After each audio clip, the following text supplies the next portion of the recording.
all described as Bhakti Priya. And in this, that means the adorer of all devotion. And there is this verse, I'll just be chanting the whole verse. Bhakti Priya, Bhakti Gamya, Bhakti Vashya Bhayapaha, Shambhavi Sharadaradya, Sharvani Sharmadayini. And the English translation says, Devi is fond of true devotion and is realized through true devotion. She can be won over through true devotion and she removes all fears. So once again, this is verse 42 from the Lalita Sahasranamam. And in this verse itself, it says that Devi removes all fears. If there's any fear in your mind, you can be sure that Devi Parashakti can remove that and can simply remove that from you. It is stated that Devi likes to be worshipped as worshipped in autumn and in fall. And it's not just fall, the seasonal fall that we go through, but it is the autumn of our lives, the very existential autumn, when all of our thoughts are turning more and more inwards. We're becoming more introspective, more retrospective, and questioning the very existence and the very purpose of our life. So it's at this time that the need for Devi Parashakti's worship is becoming stronger. And you can simply offer your gratitude to Devi Parashakti through this Ikundi offering. And also you can make this offering for any amount of money. It can be literally any amount, and you don't have to feel obliged or to make a substantial amount or anything. It can be anything that you can do today. And we also have 2 different options for making this offering. If you have any questions regarding how to make these payments, you can stay tuned until the end of the segment where we'll be going over the quick process for payment.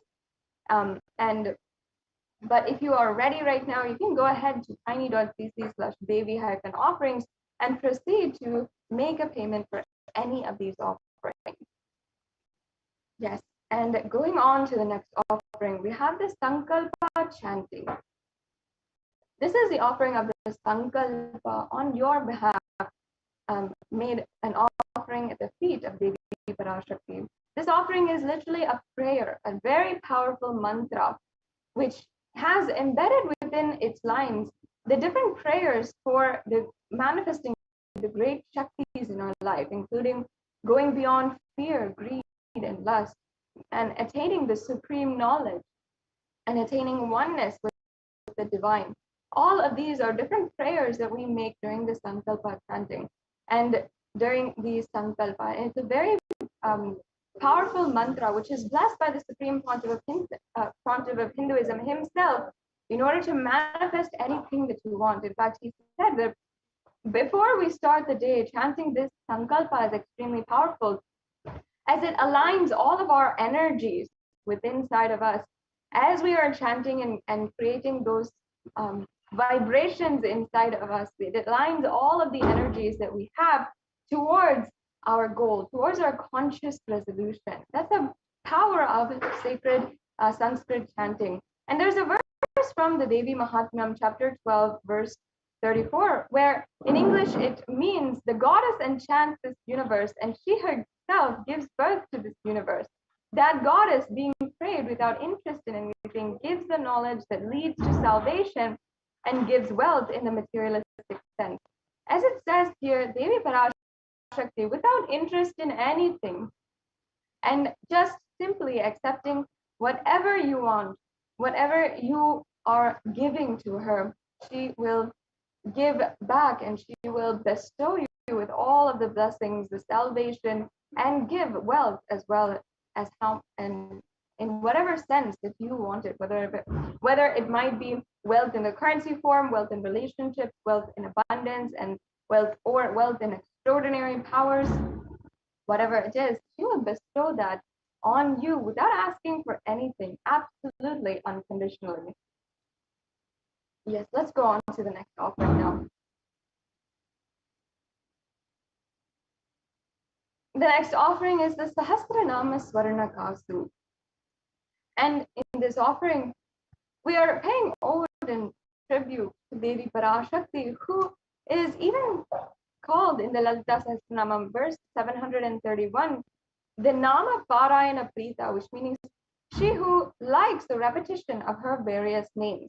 This is the offering of 1008 names of Devi Parashakti, and it's a very special and unique archana which is offered to Mahameru of Devi Parashakti. At least all the 1008 energies of Devi Parashakti are chanted. And in this time, when we are doing this Sahasranamavali, it is actually a very sacred sadhana or a spiritual practice done in Sanatana Hindu Dharma and very much known and originated from Sanatana Hindu Dharma. And the chanting of the name of and all of the different names of the gods and goddesses that we worship is a sacred spiritual practice that we practice because it literally we are cherishing the divine energies inside of our inner space. And the truth is that even if we cherish suffering or cherish any kinds of bad thought currents or negative thought currents, that is what is going to manifest in reality. If you are continuously anxious about something, exactly that will manifest in reality, and you will see that you will not be able to handle that. And exactly that will manifest and become your reality. In the same way, if we cherish positive thought currents, powerful cognitions, and the most powerful cognitions, the names and descriptions of the divine, that itself will manifest into reality. And by that, I mean, you will literally experience oneness in your life with Devi Parashakti. So in this offering, you can offer a gold coin inscribed with each and every one of the 1008 names to receive the blessings and to have the Ananta Kalyana Gunyas, all the divine qualities of Devi Parashakti. Yes, let's go on to the next slide. The next offering is the Mukta Anguti, and this is the finger ring with a pearl. And beautifully, Devi Parashakti, in her form as the incarnation, Devi Meenakshi, is as described as being adorned with pearls. And I'll now be chanting the verse from the Meenakshi Pancharatnam as a description of Devi Meenakshi. Muktaharanala Satkirita Rushiram Purnendu Vakra Prabham Chinjannu Kinkani Manidharam Padma Prabhavasuram Sarvabhita Palapradam Girisutam Vani Rama Sevitam Meenakshim Pranatosmi Santatamaham Karunyavaram Nidhim. The English translation goes, I bow down to the goddess Meenakshi, whose crown has garlands of pearls and face shining like the full moon, who wears anklets and is studded with gemstones and small bells, who is shining like the splendor of a lotus, who grants all the wishes and is the daughter of the mountain, who is worshipped by goddess Vani and Rama. And I remain bowing to that goddess Meenakshi, the ocean of compassion. Yes, we can go on to the next slide. The pearl is actually associated with compassion. It's a symbol of compassion. And Devi Meenakshi, out of her compassion for the entire humanity, she is the one who incarnated on planet Earth, and out of her compassion revived Kailasa on planet Earth. And it's at this time when human beings were all in 56 independent tribes and tribal nations around the world. And Meenakshi is the one who literally brought all of the 56 kingdoms under one rule. And she became she literally conquered all the 8 directions and then conquered Kailasa itself and had married Paramashiva, and both Paramashiva and Parashakti manifested as Lord Sundareshwara and Devi Meenakshi and ruled Madurai together. This was the very first civilization that literally united and transcended human civilization to the next breakthrough of the whole humanity. And Devi Meenakshi literally had that ambition to manifest a breakthrough for the whole humanity, and that is the compassion that she had for the whole humanity. So literally that compassion that she had is what will be bestowed on you to experience and manifest the ultimate success in all of your endeavors and all of your ambitions with this offering of the Mukta Anguti. Let's go on to the next offering. This offering is the golden lotus, the Swarna Padma Pushpa. In the Kamikagama, it is described how all the kalashas should be wound around with a suitable thread and covered with new cloth. They should be adorned with lotus flower made of gold. And there are hundreds of scriptural references for the lotus in Sanatana Hindu Dharma, and you can see it even in all of the arts and architecture. All the 7 chakras of the body are all different lotuses that when open, when they bloom, they radiate specific energies and positive energies and powers.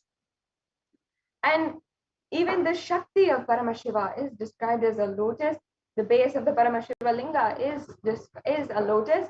And even the devotees of Paramashiva are all described as lotuses which are about to bloom. And the lotus has a divine quality because in any kind of waters, in polluted waters, or even in very little water, the lotus will bloom and still radiate that elegance and that resilience that we all know and adore in the lotus. We can go on to the next slide now. So in that, you will be able to see how the lotus has such deep significance, and it is actually a representation of Devi Parashakti herself. And with this offering of the golden lotus, you can be blessed to have and radiate the state, space, powers, and being of Devi Parashakti in your inner space in any adverse situation in your life. Yes, the next slide, please. So this next offering is the Swarna Meti, the golden toe ring. And the toe ring actually originates from the Hindu scriptures, and the oldest reference for the toe ring is from the Hindu scriptures in the descriptions of Devi Parashakti. And today, even Hindu women are invoked as Devi Parashakti, and during their marriage ceremony, they literally are adorned with this toe ring because their very toes are worshipped as Devi Parashakti. And all of that goes back to the Hindu scriptures, to this very verse, which I'll now be chanting. Nakhadiriti samchana namajjana tamo guna padadvaya prabhajala parakrita saroruha. And the meaning goes, you whose brightness from toenails destroys the darkness of ignorance from the minds of your devotees, you who prostrate at your feet, you whose brightness from your 2 feet overpowers that of the lotus flower. So as you can see, literally Devi Parashakti's very feet have the power to literally remove all darkness and ignorance from you and liberate you entirely. And that is why her feet are adorned with the toe ring. So you can offer this toe ring and adorn the feet of Devi Parashakti and be in constant gratitude for receiving her blessings, even in the most difficult aspects of your life.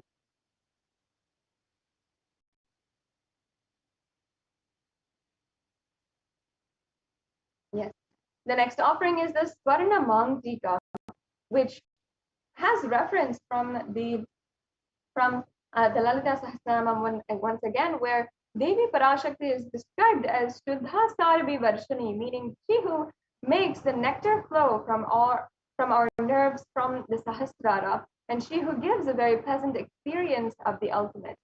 The Mangtika actually represents the nectar flowing from the Sahasrara Chakra, which is fully open. For those of you who don't know, the Sahasrara Chakra is at the crown center, and it is literally represented as a 1,000-petaled lotus. And literally, when it opens and it's in full bloom, the nectar which is flowing from that lotus, which is literally the experience of enlightenment and the experience of bliss overflowing from our crown center, that is represented by the Mangtika, literally which is originating from the center of the head until our forehead, or sometimes it goes across the forehead entirely. The Mangtika is a very the ornate headpiece is a very traditional Hindu piece of jewelry, especially worn by the deities and everyone, even in the Hindu tradition. So this offering of the Mangalika, you can offer to experience the overflowing gratitude and the space of complete completion with Devi Parashakti. The next slide, please. We can go on. The next offering is the Pratyaksha Pada Puja. And this is a very special offering of a very elaborate and powerful offering at the feet of the Guru. And there are so many references, either from the Guru Gita or the Guru Paduka Stotram, about the power of the Guru's Paduka and how offering your and surrendering, offering everything you have and surrendering at the feet of the Guru is extremely powerful today.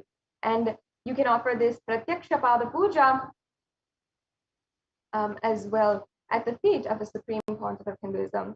And the next offering is the Vastra Seva, another offering that you would offer at the feet of the Supreme Pontiff of Hinduism, of the sacred cloth, which bestows also all the auspiciousness and blessings of the Supreme Pontiff of Hinduism. The next offering, please. Yes. So this brings us to a conclusion of all of the different offerings. You can see there's a table of the different offerings, the Ihundi offering, Sankalpa chanting, the Devi Sahasranamam Kasu, the Mukta Unguti, the Swarna Padma Pushpa, the Swarna Mankika, the Swarna Mehti, the Pratyaksha Pada Puja, and the Vastra Seva. So now this brings us to the payment process. There's a 3-stage process. One is if you are interested in this offering, if you one of these offerings piques your interest and you have that burning desire inside of you in order to offer your gratitude at the feet of Devi Parashakti, especially if you know she has already blessed and manifested in your life in so many various ways, you can you can make your intention today. You might not have the resources or the time, the money in order to immediately make an offering, but you can register for this offering and you can make the intention today. You can go to the tiny.cc/Baba Samadhi form, and in this form you can just fill that out and you'll be able to get more information about these offerings and get the details you need in order to make this offering. And the next step we have is making the online payment. And most of us are already used to online shopping nowadays, and we just have to pull out our credit card or debit card, and you can go through this very easy 3-step process in order to make an online payment. So you'll just go to the link provided and then select the offering that you'd like to make, and then go to the next steps in order to make the payment that is required. Now, after you have finished your payment, we have a mandatory form that you have to fill in order to make sure that your names are chanted during the puja. And this is the Sankalpa 2021 form. So this is the link for the Sankalpa 2021 form. And this ensures that your names and the names of the people whom you're chanting on behalf of is also chanted, whom you're offering on behalf of is also chanted during this puja. So make sure that you go through which one of these steps today in this payment process. We also have the YouTube super chat available as well, and you'll be able to make a donation on the YouTube super chat as well. So with this, it brings us to a conclusion of this segment in today's program, and we have next the representatives from the Adi Kailasa Sarvagna who are joining with us to give us the latest updates from the Adi Kailasa Sarvagna Pita and the multi-layer quarantine that is ongoing in the Kailasas in India. Right. We'll now be moving into the next segment. Thank you, Nithyananda.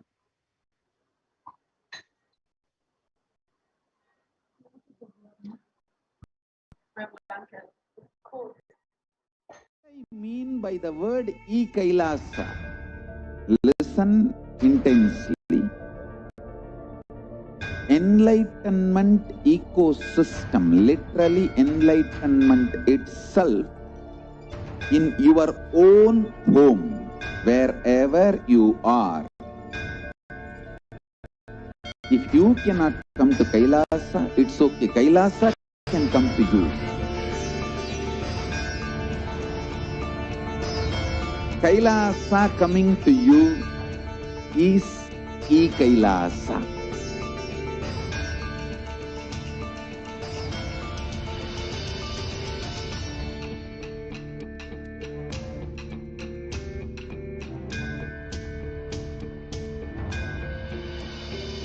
I will revive Hinduism. I am a Hindu revivalist, not by any revolution, but by evolution.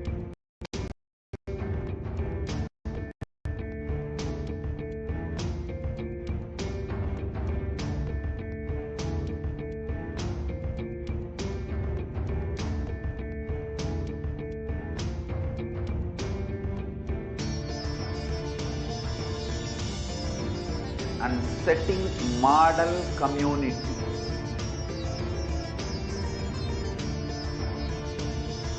Kailasa, enlightenment ecosystems, Sarvanya Pitas all over the world.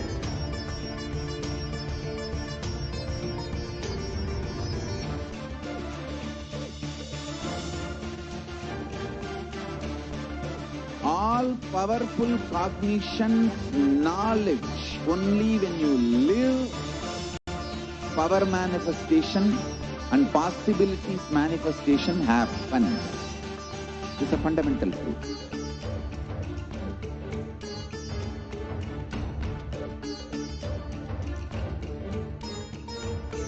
Hinduism cannot live exclusively as one sampradaya. No.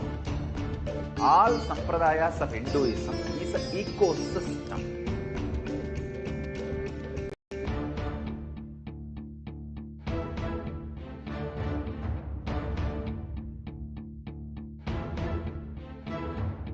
So don't keep quiet thinking that if one sampradaya is attacked, only that sampradaya is going to be affected. All of us are ecosystems.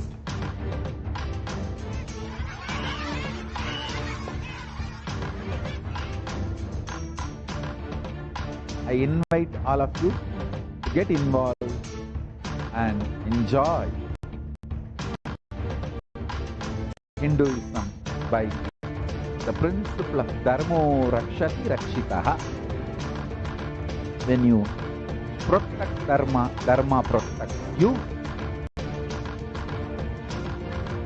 We will make the whole planet flourish spiritually.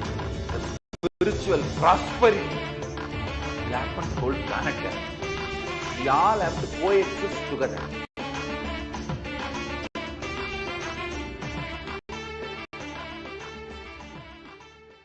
Just be alive for next 3 years. Don't die within next 3 years.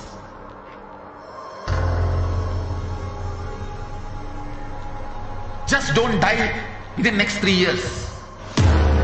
Be alive, somehow be alive. I'm working sincerely. I will reach you somehow. Somehow I will reach you. It's my commitment to humanity.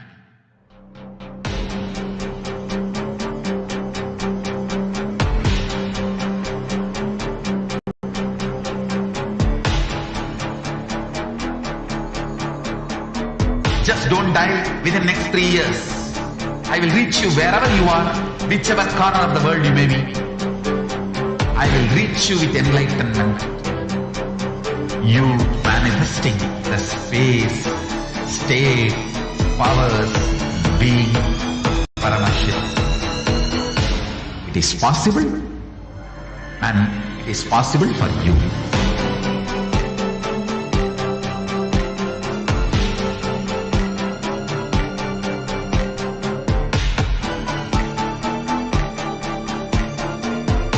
Paramashivoham will reach you with enlightenment science. I know he is going to do the job. Just be alive for next 3 years. Nothing else.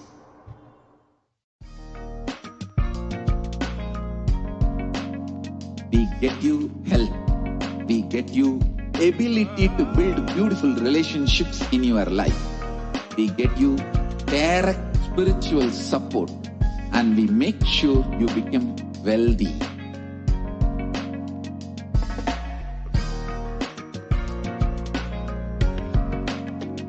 We won't stop giving you just good life.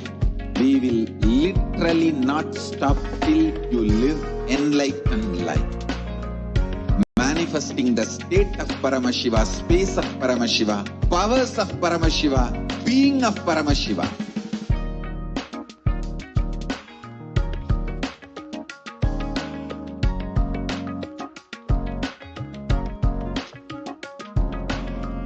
Whole world should become Kailasians. I want the whole world to know Hindus have something great to contribute to the world.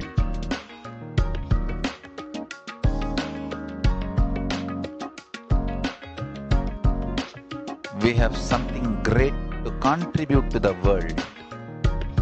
Let us do that.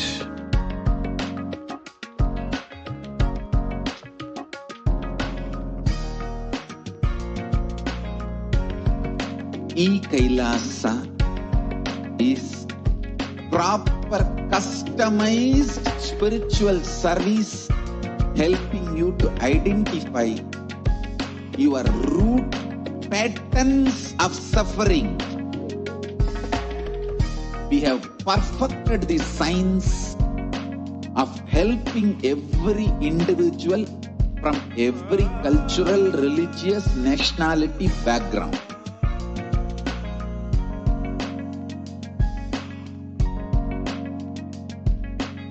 You will have lowest reactionary assumptions, highest awakened response, alive response for life continuously.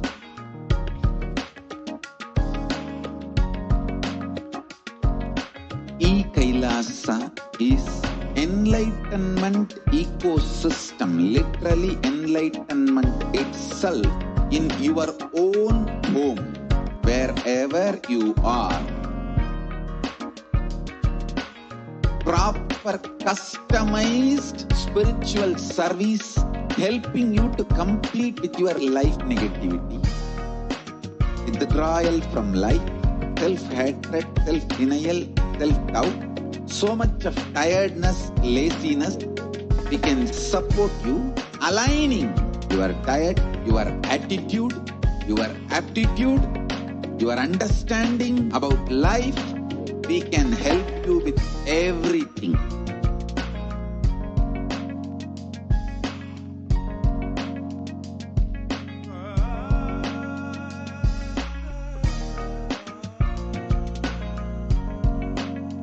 If you are interested in enlightenment,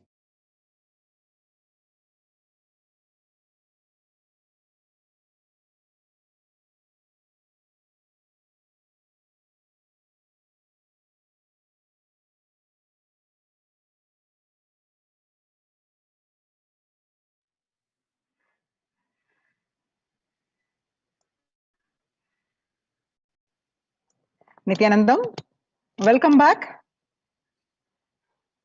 Welcome back to the segment of the Kailasa's multi-layered quarantine opportunity for India during COVID-19 as a practical solution resulting in health, joy, and bliss.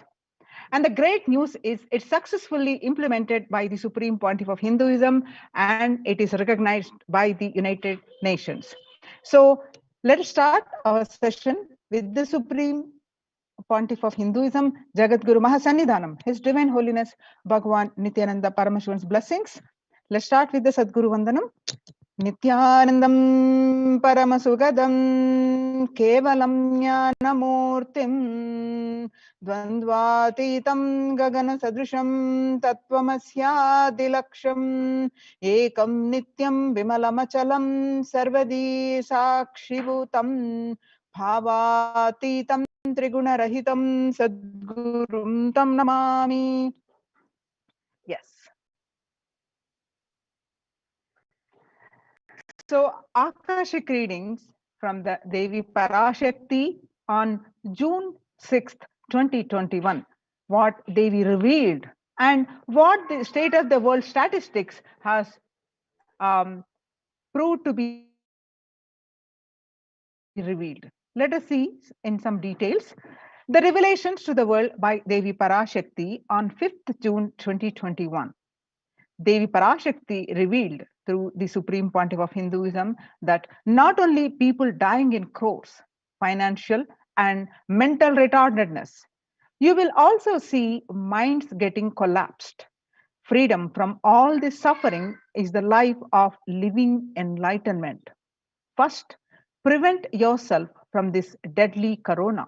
Oh, people, do the job of saving your life as first priority. Listen properly, people. The only way to protect yourself from this overflowing cosmic pralaya and from the demonic people who search for destruction for themselves and for others because of pralaya, go to Adi Kailasa, getting shelter at the feet of Paramashiva. Save yourself from corona and death, economic crisis, and mental collapse that is formed because of corona. Save yourself and move towards living enlightenment. Move towards Paramashiva, Paramporul, doing yoga and tapas, doing seva to all the devotees of Paramashiva and live a good life. Just for that, I have opened the doors of Adi Kailasa. For all those in the universe, not only human beings, as even siddhas, jnanis, and yogis have come and are doing penance in Adi Kailasa. For everyone who come, goodness, prosperity, jnanam, and yogam will overflow. Do not have fear, bliss is there. Do not have worry, I will protect with goodness. Just for that, I have opened the doors of Adi Kailasa. For all those in the universe, not only human beings, as even siddhas, jnanis, and yogis have come and are doing penance in Adi Kailasa. For everyone who come, goodness, prosperity, jnanam, and yogam will overflow. Do not have fear, bliss is there. Do not have worry, I will protect with goodness. Happiness is there, enlightenment is there. Do not have fear, bliss is there. I am solving sufferings. Samaya, I am Samayapuratu Kanatal who comes and helps at the right time. Revelations about the mental health issues by Devi Parashakti, we just saw now, and the media articles confirming the same on 6th June 2021. The global news, the psychiatric symptoms like depression, anxiety exhibited by the COVID-19 patients, a study, according to the new study, neurological symptoms like depression and anxiety are also showing to be common in those who have contracted COVID-19 even more in mild cases. The BMC Psychology on the media article confirming the same on 8th June 2021 when Devi revealed the same on 5th June 2021. The BMC Psychology published online article, The Impact of COVID-19 on the Mental Health of US College Students. The results indicate that the students closer to graduating faced increases in anxiety, which is 60.8%, feeling loneliness, which is 54.1%, and depression, 59.8%. Many reported worries for the health of loved ones most impacted their mental health status, which is 20%. And the need to take care of family most affected current and future plans, that is 31.8%. Almost one half of the students took to exercising and other remedies. The revelations about the mental health issues by the Devi Parashakti on 5th June 2021 and the research confirming the same on 10th June 2021. The rates of anxiety and depression among college students continue to soar, researchers say. The researchers at the Dartmouth College, who have tracked the moods and behaviors of about 200 college students for 4 years, say stress levels are at their highest. Dartmouth College researchers began tracking 217 students who, when they entered the school as freshmen in 2017, in the hopes of understanding how they behave. They have seen students' stress levels rise and fall, usually in tandem with midterm and final exams. But since the onset of the coronavirus pandemic, rates of depression and anxiety have soared and have showed no signs of coming down, said Andrew Campbell, a researcher and computer science professor. The Psychology Today on the coronavirus, the psychological trauma and PTSD event.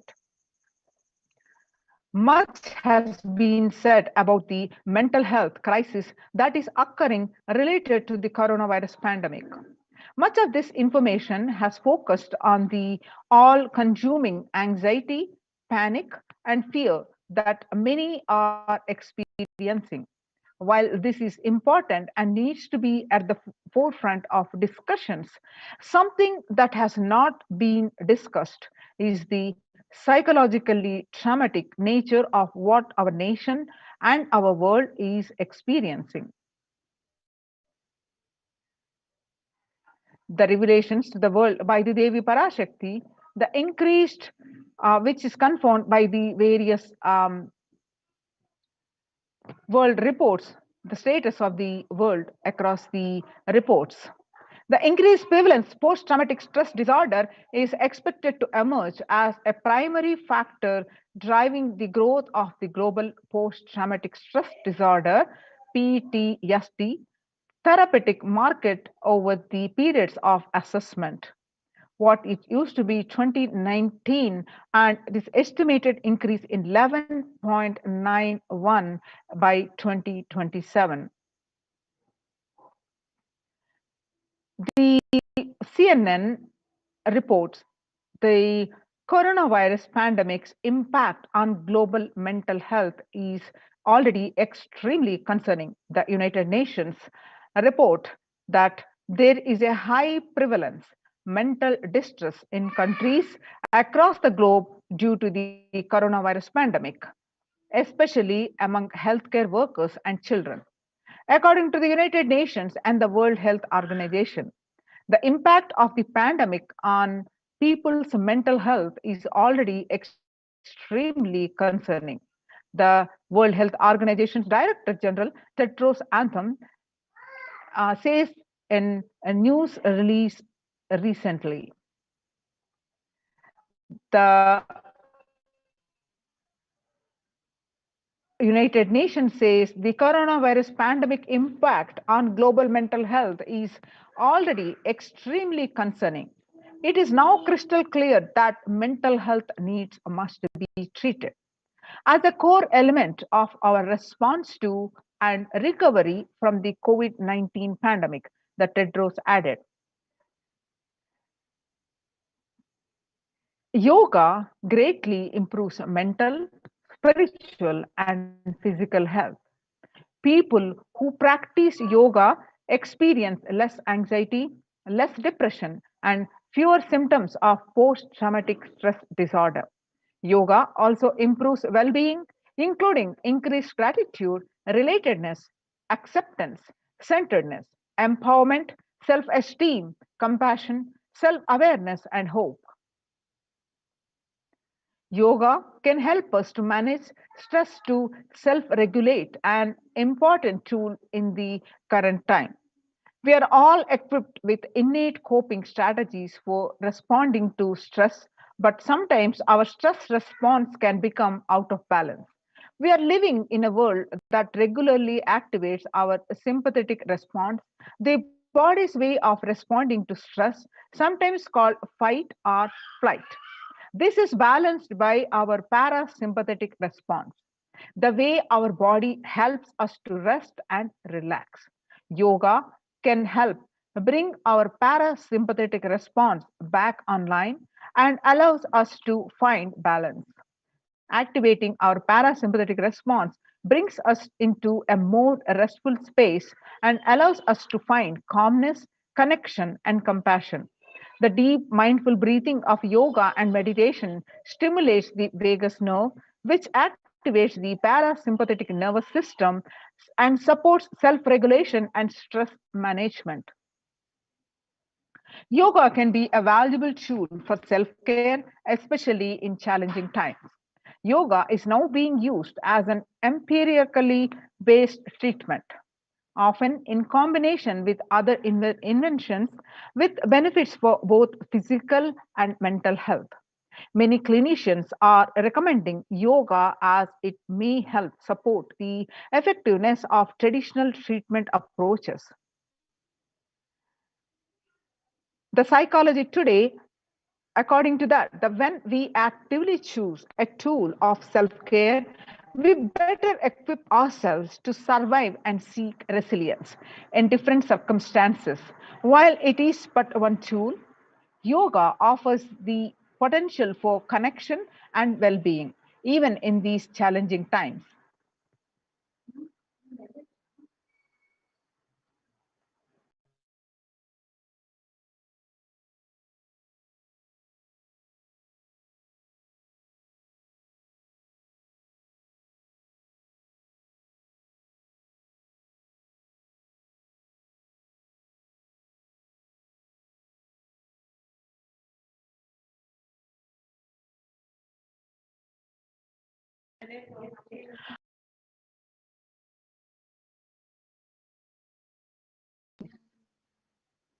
Researchers spirituality benefits mental health.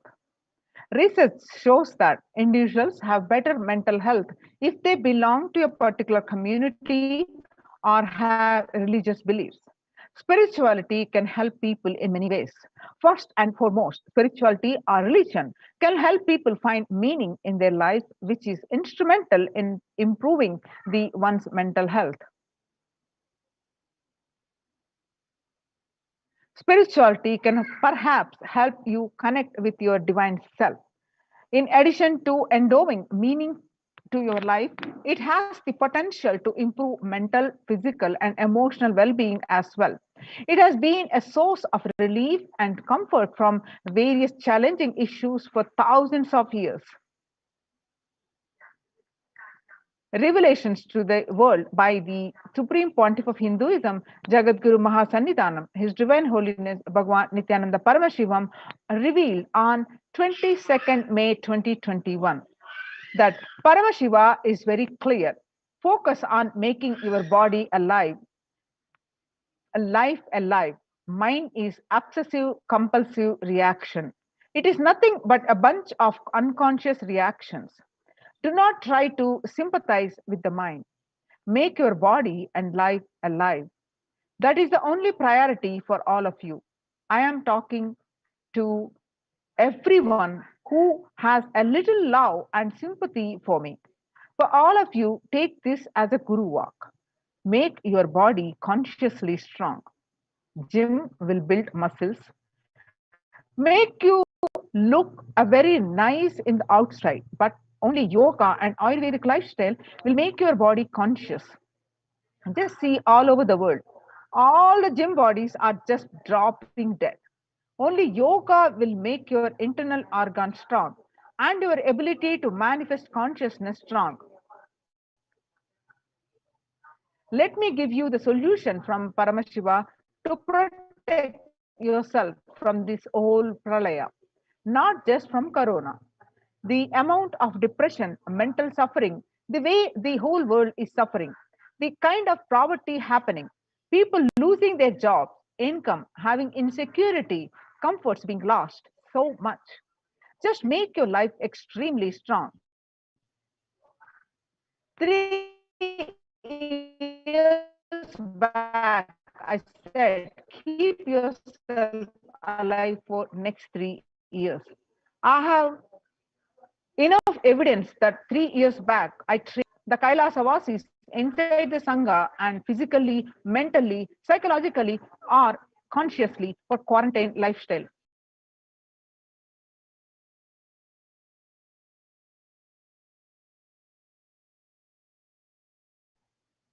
For being active without getting mentally broken by being in one place, doing intense yoga, making the body and internal organs strong, taking bay leaf, neem leaf, neem juice, tulsi, haritaki, triphala churna, Ayurvedic lifestyle, the lifestyle of less food and more energy, more activism. I only told it is for an important reason. Please wake up. Quarantine yourself, build your body. Don't bother about your business or any other profit on anything else. This year, if you are alive, that is the greatest profit. United Nations recognizes the Kailasa's profit on COVID-19. United Nations recognizes the Kailasa's report on the COVID-19 and the multilateralism. The report about 2 days ago, the United Nations recognized, and you can see the screenshot of the Supreme Pontiff of Hinduism's the Facebook page, the article, and you can see some more screenshot of this article published in the United Nations recognizes the Kailasa's report on COVID-19. The report published by the www.ohchr.org has led the world to be only as resilient as the least resilient country and person, especially for highly contagious COVID-19, which has spread with the scale of and severity not seen since Spanish flu. The variants of the virus, such as B.1.6, 617.2 Delta, and Delta Plus, Epsilon, and Gamma continue to threaten even those vaccinated. Secondary diseases such as black fungus are targeting COVID patients and killing almost 1 in 2 persons in such cases. Human life is more precious and important than all economic principles or systems in totality, because all these concepts are legitimate only because of their utility value, which is to fundamentally make human life better. At least until this ongoing crisis ends, all economic policies related to money, banking, fixing prices and commodities, etc., needs to be revised for making sure no human being suffer from hunger or the absence of required medical care. For this purpose, Kailasa has presented a detailed report on effective solution for COVID-19 through the multilateralism that was published by the United Nations. Now, let us see the report which was published in the United Nations. The earlier reports published by the United Nations from the Kailasa or the on the report on the rights of indigenous women and girls, and the second report on the femicide. This is the third report published by the United Nations. The report by the Adi Shaivite minority tradition, the ASMT, Hindu Community Kailas Union, on June 2021, the COVID-19 and multilateralism.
Let us see the report in detail. The introduction.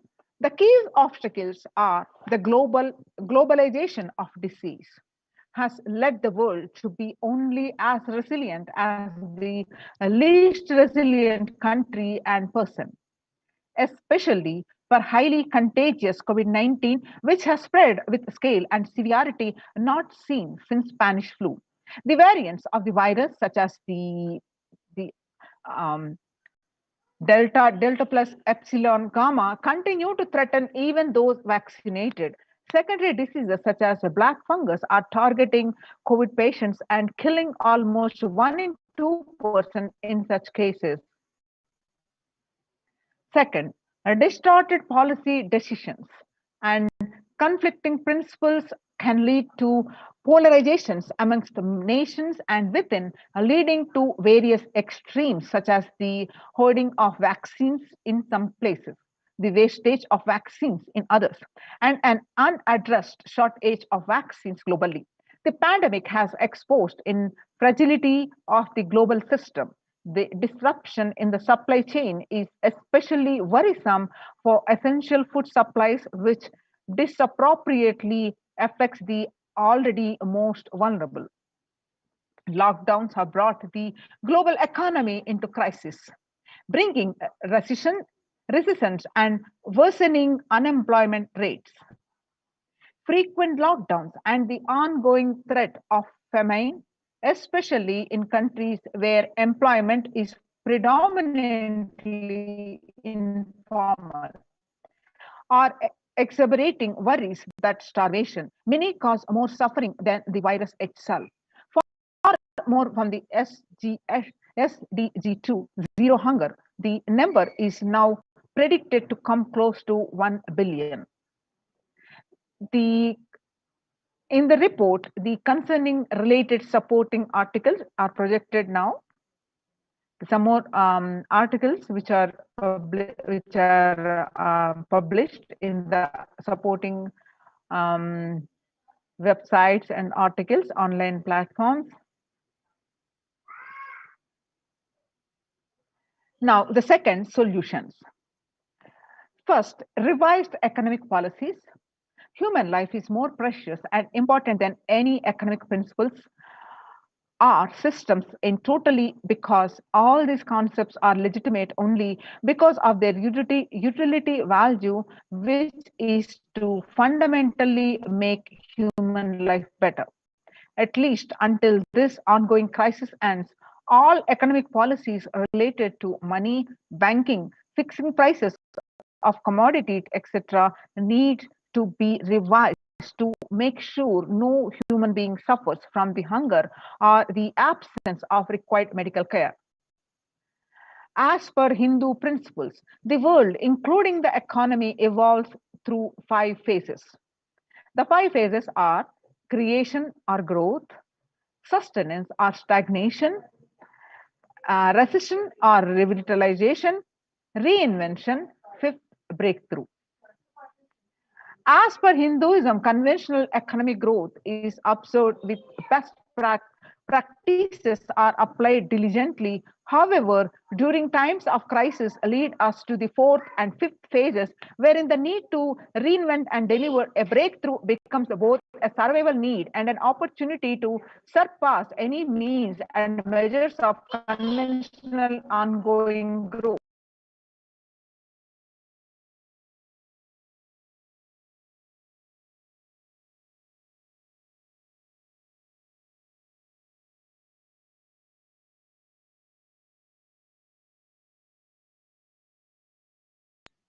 According to the Keynesians, increased public expenditure during the Great Depression of 1929 improved economy. However, the government never completely gave up trying to balance the budget, which resulted in it never spending enough to bring the economy out of recession until the Second World War.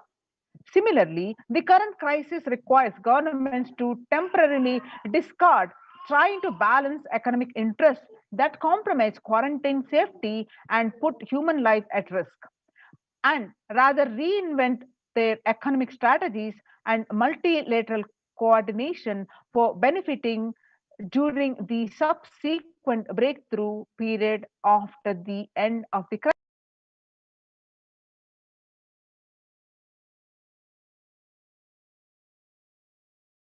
Now you can see the supporting documents supporting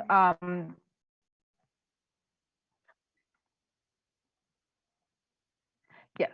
So Hindu multilateralism, there is an immense inequality in the capacities of governments, organizations, and people on two groups: health response, and the first is the health response, and second is economic recovery.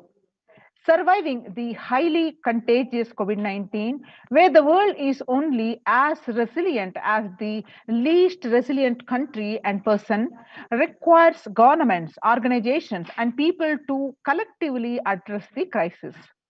From 3200 BCE 21, 5,622 nations in Asia had multilateral treaties based on the Hindu principle, that is Vasudhaiva Kutumbakam. That means the entire world is my family. And from the Maha Upanishad, chapter 6, verse 71, 73.23. You can see the supporting documents here. More supporting documents.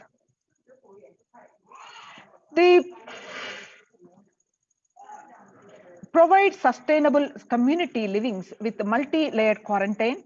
Home or self-quarantine is not a viable solution for vast majority of people for either health safety or economic reasons. In Assam, home quarantine has been reported to be a primary reason for a large number of deaths. In some places, governments have moved people out of home quarantine to COVID care centers. Other issues linked with quarantine, especially in small houses, are mental health problems, such as an increase in suicidal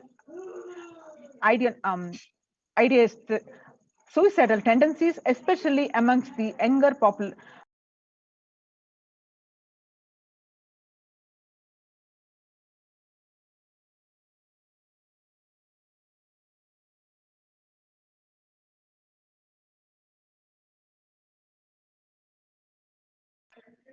This requires friendly quarantine setups which are self-sustained and sufficient in terms of food stock and supplies, recreation, employment, education, etc. In India, state governments have attempted to provide free and paid solutions, exorbitant pricing. Some facilities have seen challenges related to requests for private accommodation. The experimental townships, such as the Auroville, have demonstrated a fair amount of success in creating a friendly, safe, and compliant quarantine facility. However, solutions such as Auroville are not open to the public. For 2 decades, the leader of the ASMT Hindu community, Adi Shaivite minority community, Hindu community, the Supreme Pontiff of Hinduism, Jagadguru Mahasannidhanam, His Divine Holiness, Bhagwan Nithyananda Paramashivam, had been creating townships like Auroville across more than 100 cities in several countries. Most of these townships, such as ASMT Monastery, India, Bangalore, have been open to offer multi-layered quarantine as a free public service with free food accommodation, free internet to work from home or monastery. The ASMT community has seen a fair amount of success in these townships with zero reported cases of COVID infection in the past 2 years and has already saved many lives.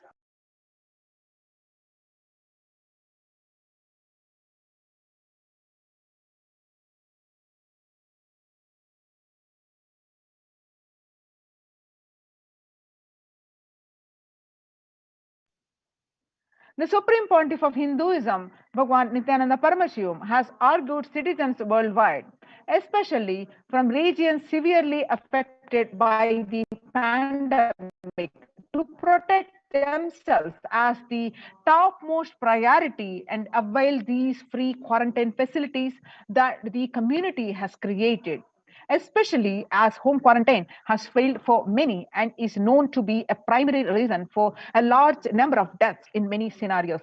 The Supreme Pontiff of Hinduism, Bhagwan Nithyananda Paramashivam, has emphasized the need and argued the government worldwide to provide food, safety, medical care, shelter, and all survival needs to all human beings under their care, with absolute multi-layer quarantine until coronavirus is eliminated from planet Earth, including all different strains of the virus.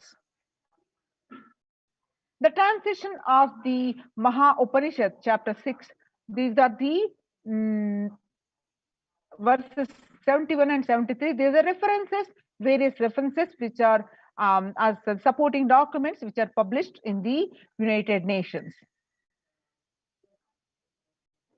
Educate citizens on individual pandemic management. Unlike previous pandemics, the current era provide active, real-time, and visual information about fatalities. Under Underreporting of this data may give false hopes and make people reckless. Exaggerations in reporting can also make people reckless as they may feel eventual death due to a coronavirus is inevitable. Proper education is extremely crucial as it will dramatically reduce the number of deaths and reduce the challenge on the healthcare systems. Alcohol-related deaths have hit a record high during this pandemic, and long post-lockdown liquor lines are some extremely worrisome issues regarding which people need to be educated. As a top priority, people need to be given confidence in their life and security about their future for them to stop behaving recklessly or fall into depression and commit suicide.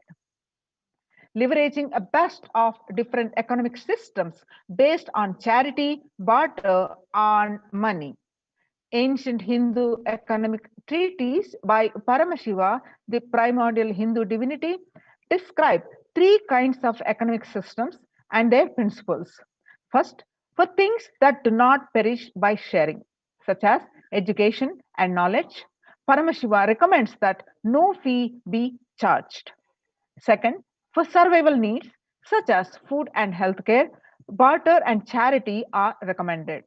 Third, for all other infrastructure development works and services and commodities, gold and conventional currency based transactions are allowed.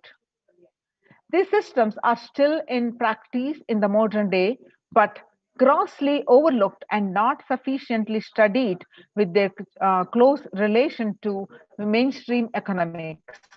The the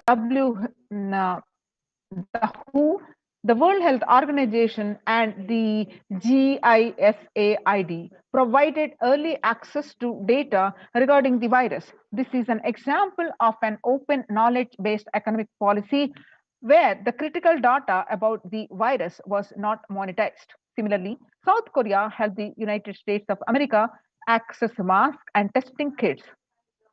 And there was a hope that this would lead to a reciprocal arrangement in terms of vaccines, which is like a barter-based model allowed to in food and healthcare. Hindu policies for food security. A highly effective concept for ensuring food security in ancient Hindu nations was that of food grain banks. These were prevalent until the 18th century. The elderly in the villages would start food grain banks with a seed capital of grains collected by fundraising. If any person met with a crisis such as a crop failure, the food grain bank would lend him grains in exchange for an interest. The compound interest was prohibited in grain banks. which the debitor was expected to return with the principal grain amount during the next harvest. The bank would expand its reserves of food grains based on the interest earned and donations. At the time of severe crisis such as famine, the entire village would be able to withdraw these grains, and if required, all such grains loans would be written off on humanitarian grounds. In Hindu scriptures, food is shared for free as a policy. This was the case in both ancient times and in modern times. For 27 years, even every month, the Hindu ASMT community has served more than 3 million free organic meals in religious gatherings to everyone without discrimination and has served over 1 billion free meals in total. Such private and public efforts are crucial in each the threats of starvation, which is estimated to hit a billion people worldwide. Monitor global health. The crisis requires governments to take aggressive, proactive measures to monitoring health. Smartphone applications have been used by the governments that are based on health code color systems that categorize individuals into three color groups based on their health status and travel history, and then determine whether they need to be quarantined. Some more supporting articles which are published in the report. Though there were privacy related concerns associated with these approaches, some of these measures, such as agile daily reporting systems for accounting of newly suspected, diagnosed asymptomatic cases, number of deaths, and generating area-wise statistics have played an important role in proactively responding to curb the spread of the disease and are being considered for implementation by various countries. You see the supporting documents now. Next is the traditional medicine. In Hinduism, nature and planet Earth are respected as the living divine mother energies capable of providing us with all our survival needs, the food, medicines, etc.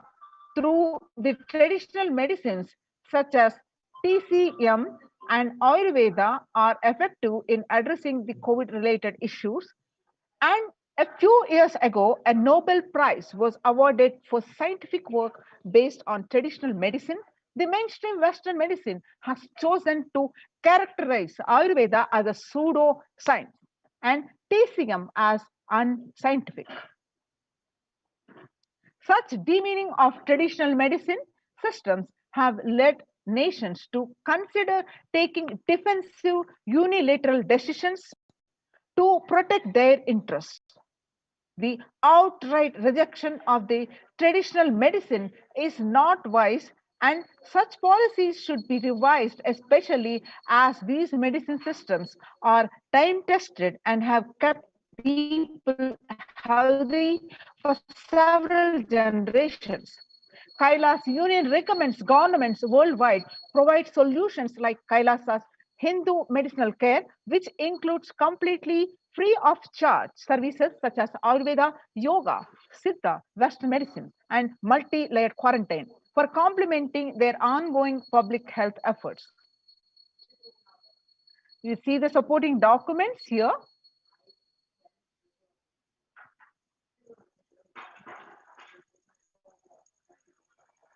Join now. Now having understood the world's statistics, what Devi revealed, what the world statistics and how the supreme pontiff of Hinduism successfully implementing these strategies in all his Kailasas ecosystems is now recognized by the United Nations, and you also join now and save your life. Join COVID care protection centers. Register now through the link below, https://kailasa.org/Kailasa care.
When the first world countries closed their borders during a massive global emergency, Kailasa has opened its doors to all without exception.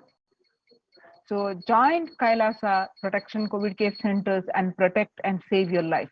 Hinduism reveals that at least 6 months back, I became aware that multi-layer quarantine is needed to protect people. If you are in India and you want family, anyone who will listen to you, get them immediately to our campuses. The free COVID care centers open across India are Adi Kailas in Bidadi, Bangalore, Salem Adinam in Tamil Nadu, Tirunamalai Adinam in Tamil Nadu, Rajapalam Adinam in Tamil Nadu, Puduvai Adinam in Tamil Nadu, Pattanam Adinam in Tamil Nadu, Srirangapadi Adinam in Tamil Nadu, Sripuram Adinam in Hyderabad, Madurai Adinam in Tamil Nadu, Avattipalam Adinam in Erode, Tamil Nadu, Huzur Adinam in Tamil Nadu, Baroda Adinam in Gujarat. Kailasa rushes to help as India finds itself on the verge of COVID-19 third wave.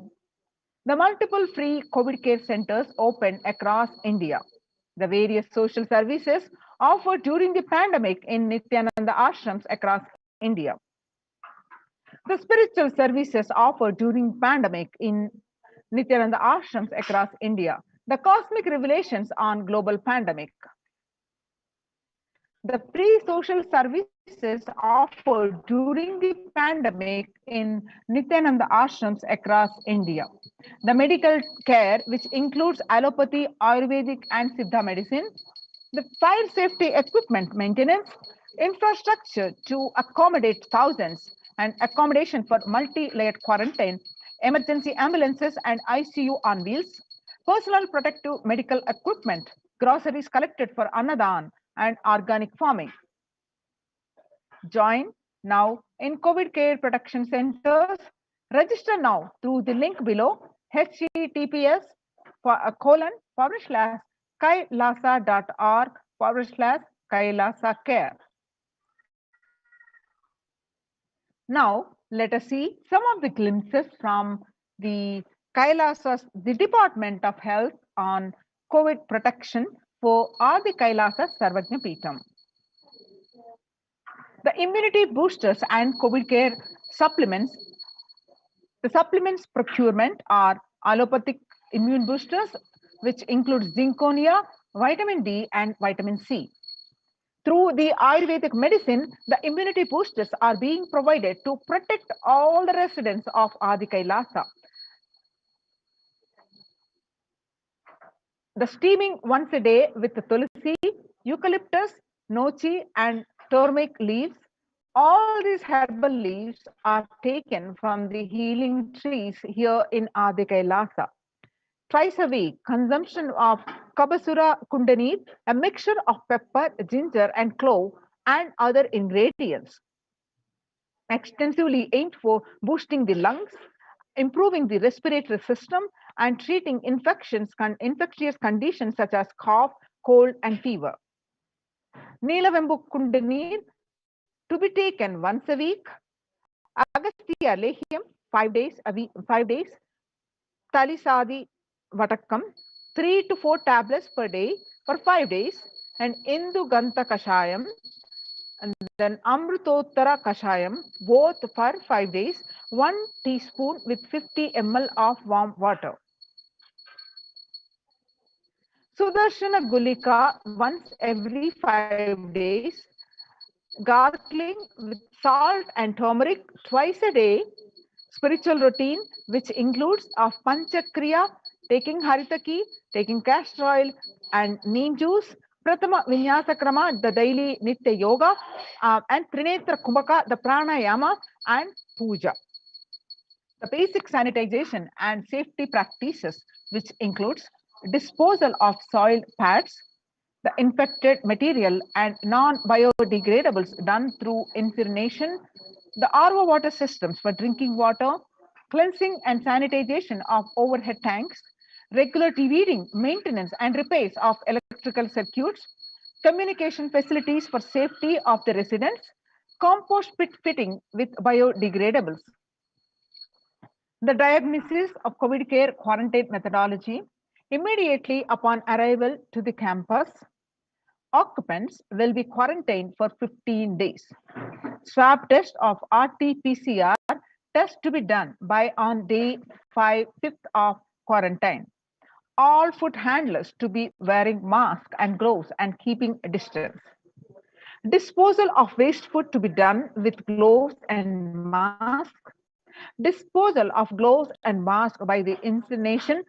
In case of an emergency, protective kits ready at hand to take a COVID positive patient to hospital. Hand washing and infection control. Washing hands as often thoroughly with soap and water or with alcohol-based hand sanitizer. Avoid sharing any items, that is, example, dishes, drinking glasses, cups, eating utensils, towels, bedding, or other items with other residents in the Adhinam. The mask protection, which wear a mask at all times when and if exposed to vendors or outside people. Double layer cotton mask should be changed every day up to 24 hours and can be reused after washing by saliva, secretions or sweat change. Change it and wear a dry mask. The wet mask can be stored in a sealed plastic cover and washed with a detergent and reused later. You can see the pictures of the mask. A face shield will be provided as an extra protective wear for people at the gate interacting with the vendors and outsiders. Use of hand sanitizer, hand washing, regular streaming, taking of preventive kashayams. Kashayams are the herbal preparations, and turmeric salt water gargling, history of any exposure. If symptoms appear, that is, which includes but not limited to cough, fever, difficulty in breathing, he or she immediately inform the medical person in charge immediately. The standard operating procedures and the quarantine rules. First line of quarantine, people in the first circle who are in contact with the vendors. Area of stay confined to the outermost area where communication with the outside is happening with vendors, etc. Stay in a well ventilated single room, preferably with an attached separate toilet.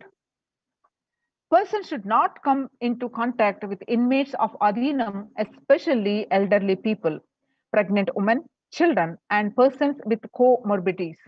That is, includes hypertension, diabetics, heart problems, asthma, etc.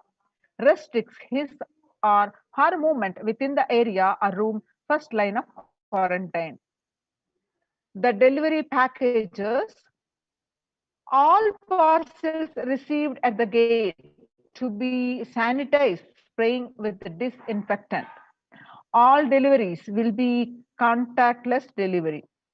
Wearing of face coverings and hand gloves are an option, or request the delivery to be left in a protected and isolated place. The outer packaging of the item or product will be disposed before it enters the Adhinam. Packages will be quarantined before being delivered. All the delivery bags, boxes, and containers will be thrown away after transferring the items to their respective places. The surfaces of the packages will be cleaned with a simple disinfectant and left to dry. All hand handling the packaging will be thoroughly washed with soap and water and or antibacterial solution frequently. All mail and packaged products that are non-perishable will be left outside for 24 hours before using them. Disinfection, which is sodium hypochlorite, bleach and chloride, will be used. The 1 teaspoon of bleaching powder in 3 cups. Alcohol at 70 to 90% will also be used for surface disinfection. Clothes to be washed separately with the detergent and dried. Sharing of items is strictly prohibited. This prevents the spread of the virus. The warning signs, which includes fever continues for more than 5 days, fever returns to the second week after having been for a day or two, fever more than 101 Fahrenheit after day 4, resting heart rate over 110 when there is no activity happening, breathlessness and tightness in the chest. Oxygen saturation, which is less than 94% on pulse oximeter, and 6-minute walk test record the saturation rate before and after walking briskly for 6 minutes. If the saturation falls by more than 3%, it is not favorable. And less than 90% is not good too. Relentless cough, that is continuous coughing. You can see the pictures of these in-campus ambulances. You can see more pictures of these in-campus ambulances. Prevention is the best medicine. Second line of quarantine. People who come in as newly will be given a separate room with toilet facility. Under no circumstances will they exit the room. The designated quarantine person picks up the food after the person who serves the food is at a safe distance of 6 feet. The food will be placed outside the door. Monitor the temperature, pulse rate and oxygen saturation levels once a day and more often if the person is symptomatic. Please speak with medical team. Take paracetamol if temperature is more than 99 Fahrenheit. Ensure good hydration. Have a nutritious diet and stream inhalation twice a day. Salt and turmeric hot water gargling twice daily. Ayurvedic and Siddha medication will be given as per instructions. Doctor will be contacted if there is a worsening of symptoms for specific management, which could be further consultation, investigations, treatment. Doctor will be contacted if there is a worsening of symptoms for specific management, which could be further consultation, investigations, and treatment. Residents will be asked to continue taking medicines if they are on any blood pressure, sugar, or heart elements. Doctors will be consulted if comorbid conditions pose a higher risk. Residents on medication will be asked to bring 2 months of supply till the Adhinam is able to organize the medications for them. Residents will be asked to take a long deep breath, pranayama, lie in prone position, that is on the tummy, as much as possible so that the lungs expand well. If there is no symptoms, the person will come out of quarantine after a total of 15 days. The test will not be repeated if clinically well. If there are symptoms, the person will need to be retested and need medical opinion and necessary investigations and treatment. The common symptoms which will looked out for are fever, sore throat, fatigue, that is excess tiredness, cough, mostly dry, wet in some, body aches, headaches, loose stools, vomiting, loss of sense of smell, loss of sense of taste, exhaustion, giddiness, and fainting. Previous mentioned symptoms will be provided with immediate evaluation and hospital care. Early detection of these warning signs and identifying the timeline is very crucial for better outcome. These will be monitored very closely and is the most important thing that needs to be done. Identifying day one of symptoms is very crucial in the management with respect to monitoring and treatment protocols. Day one would be when the very first symptom started. Investigate for the possible source of contact. All the people who have come in close for contact, that is 3 to 6 feet range, with the primary case in the last 3 days need to be isolated separately and monitored for symptoms as well. Infectivity starts 0 to 3 days before the onset of symptoms, and the infected person sheds the virus till 9 days. Any of the above symptoms in various combinations signals the possibility of COVID.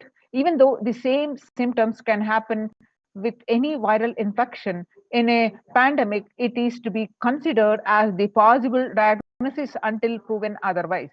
Rare presentations are known: rash on body, bluish discoloration of the fingers and toes, sudden onset of breathlessness, heart attack, and strokes, paralysis of the limbs.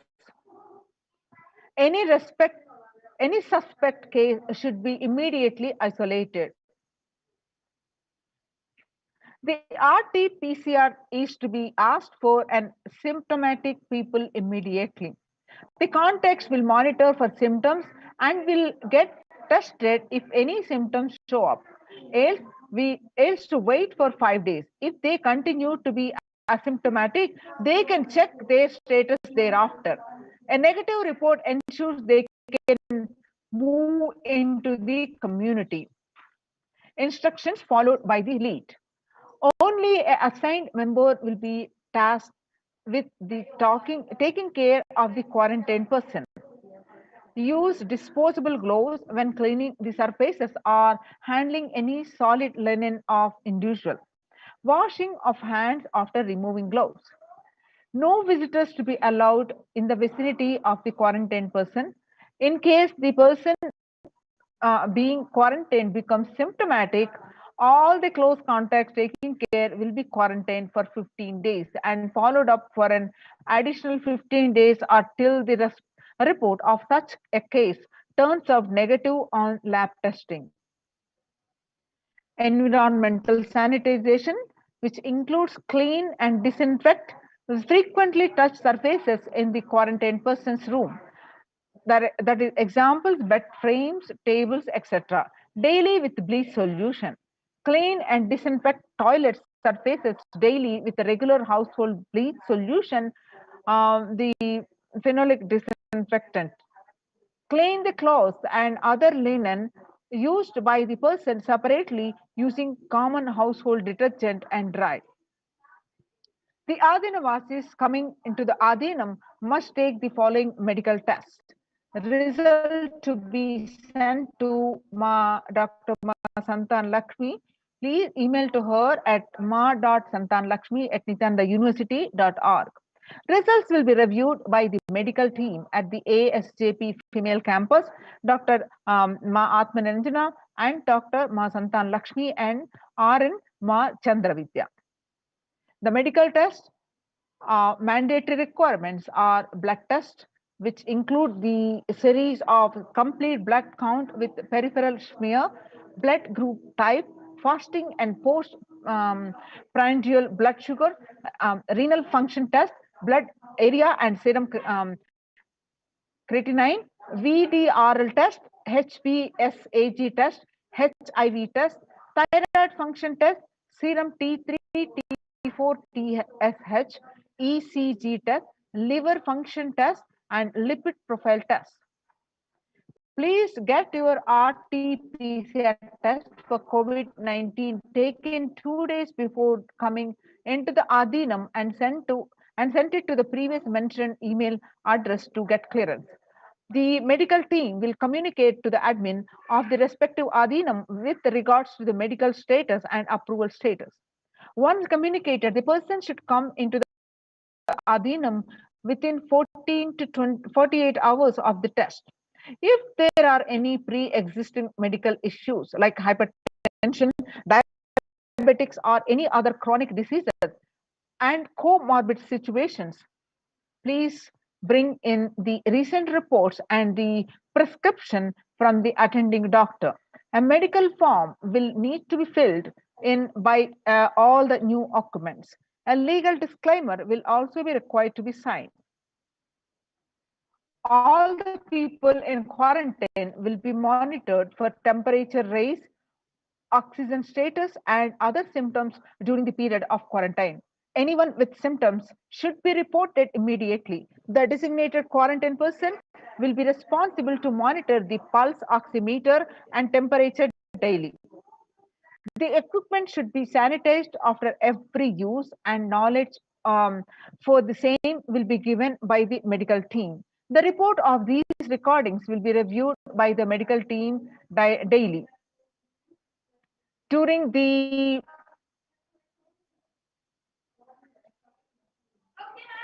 quarantine period, certain Ayurvedic and Siddha preparations, streaming saline and turmeric water gargle and other immune booster will be given by the caregivers, which has to be followed strictly. So with all these rules, so many rules and regulations to take care of the inmates and take care of the maintaining the sanitation of the Adhinam.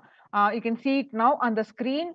In case of emergency, the ambulances is oxygen concentrated in emergency.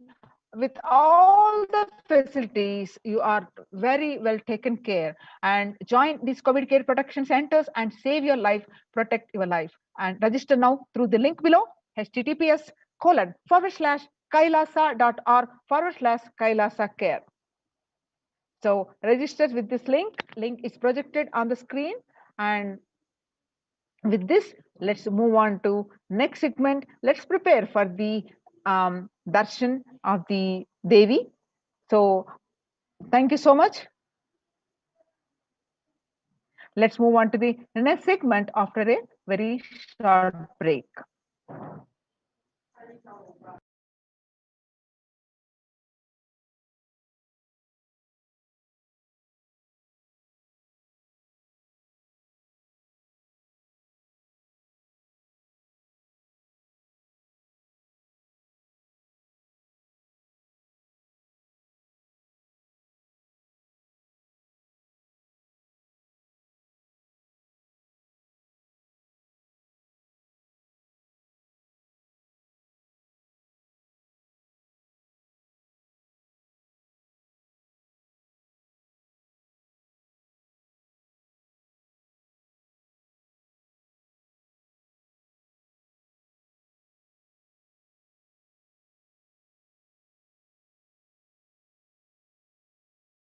What I mean by the word Kailasa?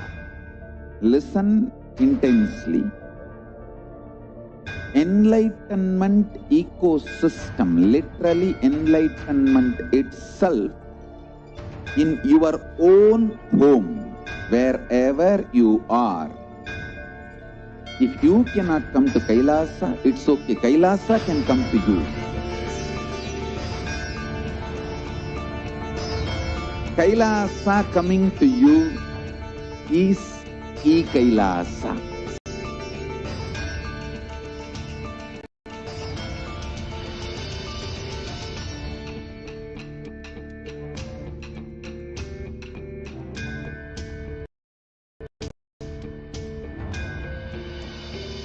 I will revive Hinduism. I am a Hindu revivalist, not by any revolution, but by evolution.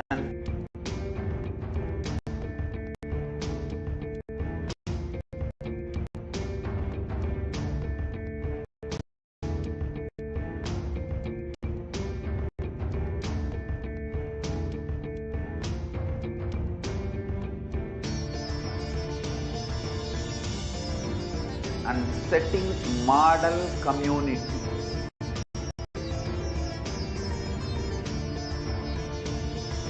Kailasa, enlightenment ecosystems, Sarvanya Peethas all over the world.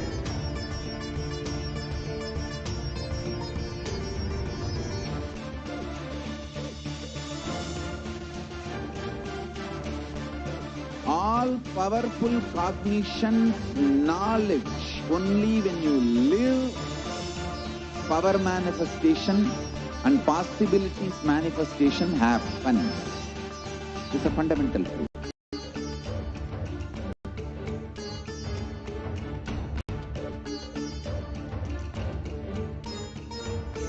Hinduism cannot live exclusively as one sampradaya. No.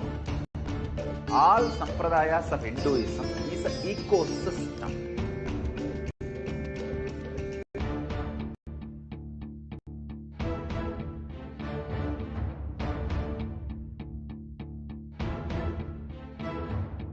So don't keep quiet thinking that if one sampradaya is attacked, only that sampradaya is going to be affected.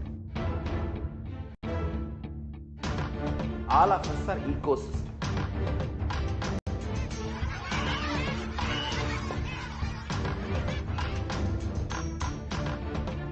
I invite all of you to get involved and enjoy Hinduism by the principle of Dharmo Rakshati Rakshitaha.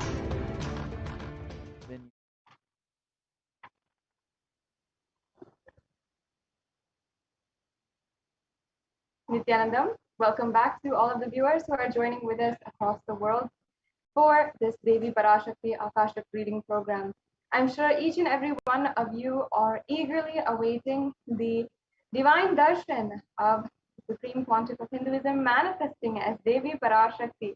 And I'm sure that each and every one of you are preparing your questions, preparing yourselves and getting ready for the Devi Parashakti Akashic reading. This is a good time also if you'd like to offer any kind of naivedyam, or if you'd like to make any of the offerings that are available that we went over in the previous segment. You can take time right now and explore more of these offerings at the links provided in the scroll below. And you can also make different naivedyams and prepare for the Panchopachara Puja, which will be offered upon the darshan of Devi Parashakti. And as we are having the live darshan of Devi Parashakti, it is now a very good time that we can get prepared for the divine presence of Devi Parashakti. I'm sure many of you are eagerly awaiting and preparing your questions, thinking of what you can ask. And we'll also be going over soon how you can ask your questions and the different ways that you can ask your questions. And before we are going into the next segments of today's program, today you were able to just now see the various different contributions from Adi Kailasa Sarvagna Peetham, which the Supreme Pontiff of Hinduism has contributed to the world over the last 27 years. since 1994. Upon the beginning and upon his coronation, the Yoga Pattabhishekam and the coronation of the Supreme Pontiff of Hinduism as the incarnation of Paramashiva. And since then, continuously, day in and day out, the Supreme Pontiff of Hinduism has been working, enriching one person at a time with the beautiful teachings from Sanatana Hindu Dharma, reviving these teachings, mapping it to the modern day mind, and giving it in a very user-friendly, capsule-packed way, where it is absolutely easy for us to experience and for us to start manifesting the powers of Paramashiva. And the Supreme Pontiff of Hinduism is actively working on forging a world where each person, each living being has the right to enjoy the life which is absolutely conflict-free and blissful, and having a powerful existence. And the Supreme Pontiff of Hinduism is reviving the teachings from Sanatana Hindu Dharma in order for this lifestyle to be catered to each and every individual, and to be available for each and every individual being on planet Earth. And the Supreme Pontiff of Hinduism is doing so by focusing on the root causes which are undermining the expression of infinite potential in each and every sentient being, including gender-based violence, including religious prejudice or racial discrimination, animal cruelty, and global warming. Each and every one of these are recognized problems that we are facing in our daily life, and not having the solutions for. But by bringing these Hindu solutions, the Supreme Pontiff of Hinduism is literally ensuring that each and every one of us is empowered and able to manifest our infinite potential, the expression of pure consciousness. And today we are living in a world with institutionalized and normalized patriarchy, misogyny beyond all kinds of legal and means that you cannot even fathom. The amount of gender-based violence that we have seen working against the women of Kailasa over the last 2 decades, just in the last 2 decades, is a extreme, to the point of even the rape and brutal gang rape of some of the Hindu women sannyasis who have been through, even at the hands of people who are supposed to protect them and authorized by the authorities and officials to protect them. And continuously over the last month, we have been presenting to each and every one of you the persecution against the Supreme Pontiff of Hinduism. And on the other side, what the Supreme Pontiff of Hinduism is doing for the world despite so much persecution.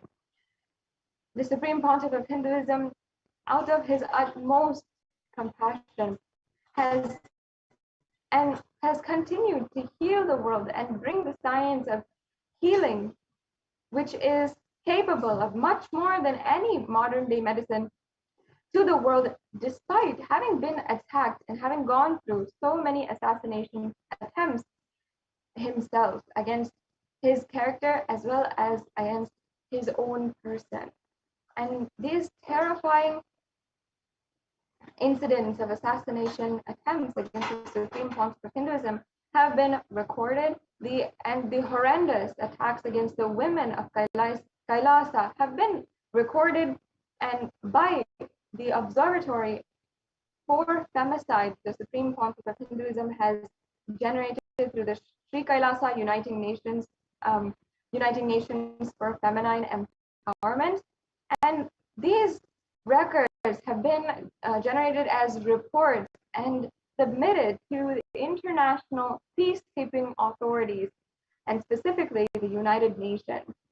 And recently, this last month, we have been extremely happy across Kailasas in the whole world, be able to announce and share with everyone that the United Nations has recognized the persecution against the Supreme Pontiff of Hinduism, and thus has recognized the 1,000-year Hindu genocide which has been happening against Hindus, and literally been enslaving an entire Hindu population for so many years, beginning with thousands of years back with the invasion of the Mughals and the brute force attacks, the sheer destruction of millions of temples, the looting of trillions of dollars of worth of gold and jewels and ornaments and sacred objects that were entirely looted from the temples of Sanatana Hindu Dharma, the destruction of the Hindu temples, and the endangerment and extinction of the ancient lineages of Sanatana Hindu Dharma. Today, the Supreme Pontiff of Hinduism is the sole hope for reviving Sanatana Hindu Dharma. And because of this, he has been the target of ruthless attacks against him and his character. And yet, still today, the Supreme Pontiff of Hinduism works to bring to each and every one, every living being on planet Earth, the super conscious breakthrough. In this next segment, we will be understanding the various different attacks against the women of Kailasa, which have been reported to the UN and accepted. And in fact, in the Kailasa's SPH JGM Facebook page, SPH JGM Nithyananda Facebook page, the official Facebook page, there's a pinned post for the UN recognizing the persecution against the Supreme Pontiff of Hinduism. You can go and see the links where the persecution against the Supreme Pontiff of Hinduism has been recognized and published by the United Nations. And even the reports that are submitted will be announced and told during the 76th General Assembly of the United Nations happening this year. Now, let us enter into a breakdown of the various different attacks that have been happening against the Supreme Pontiff of Hinduism and the women of Kailasa.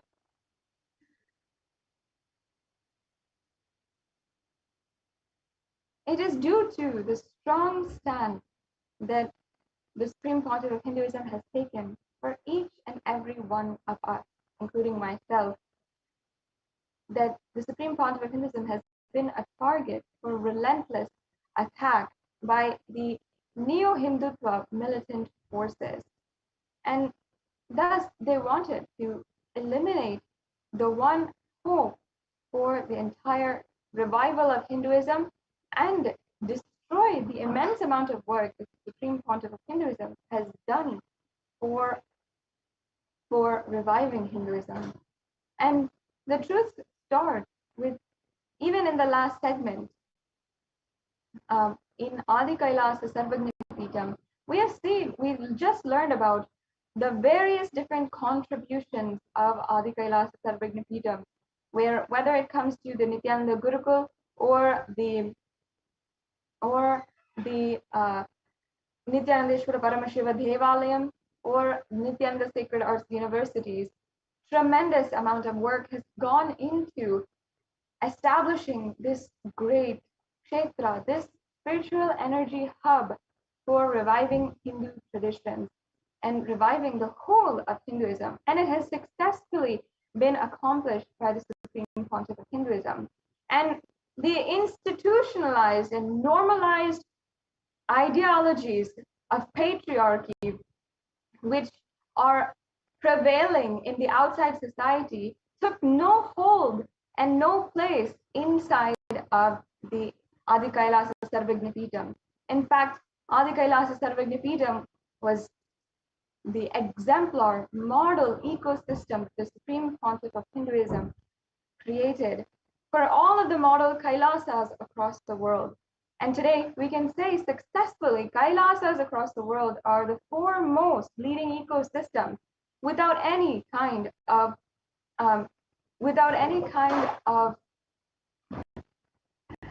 violence in the institution and the administration against women.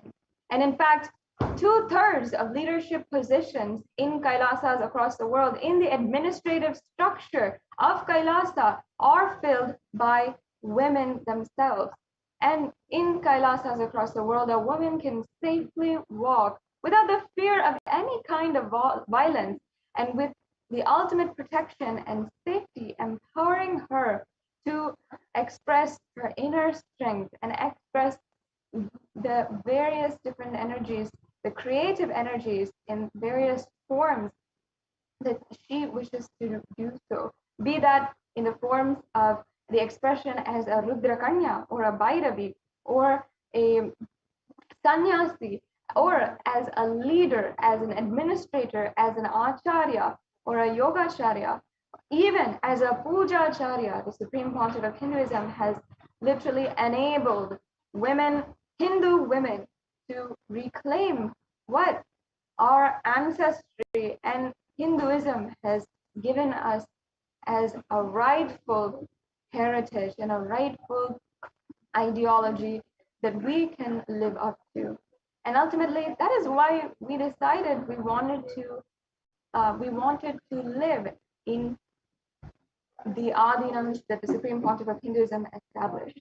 We wanted to exercise our right to be Jnanacharyas, the acharyas or teachers for teaching Sanatana Hindu Dharma.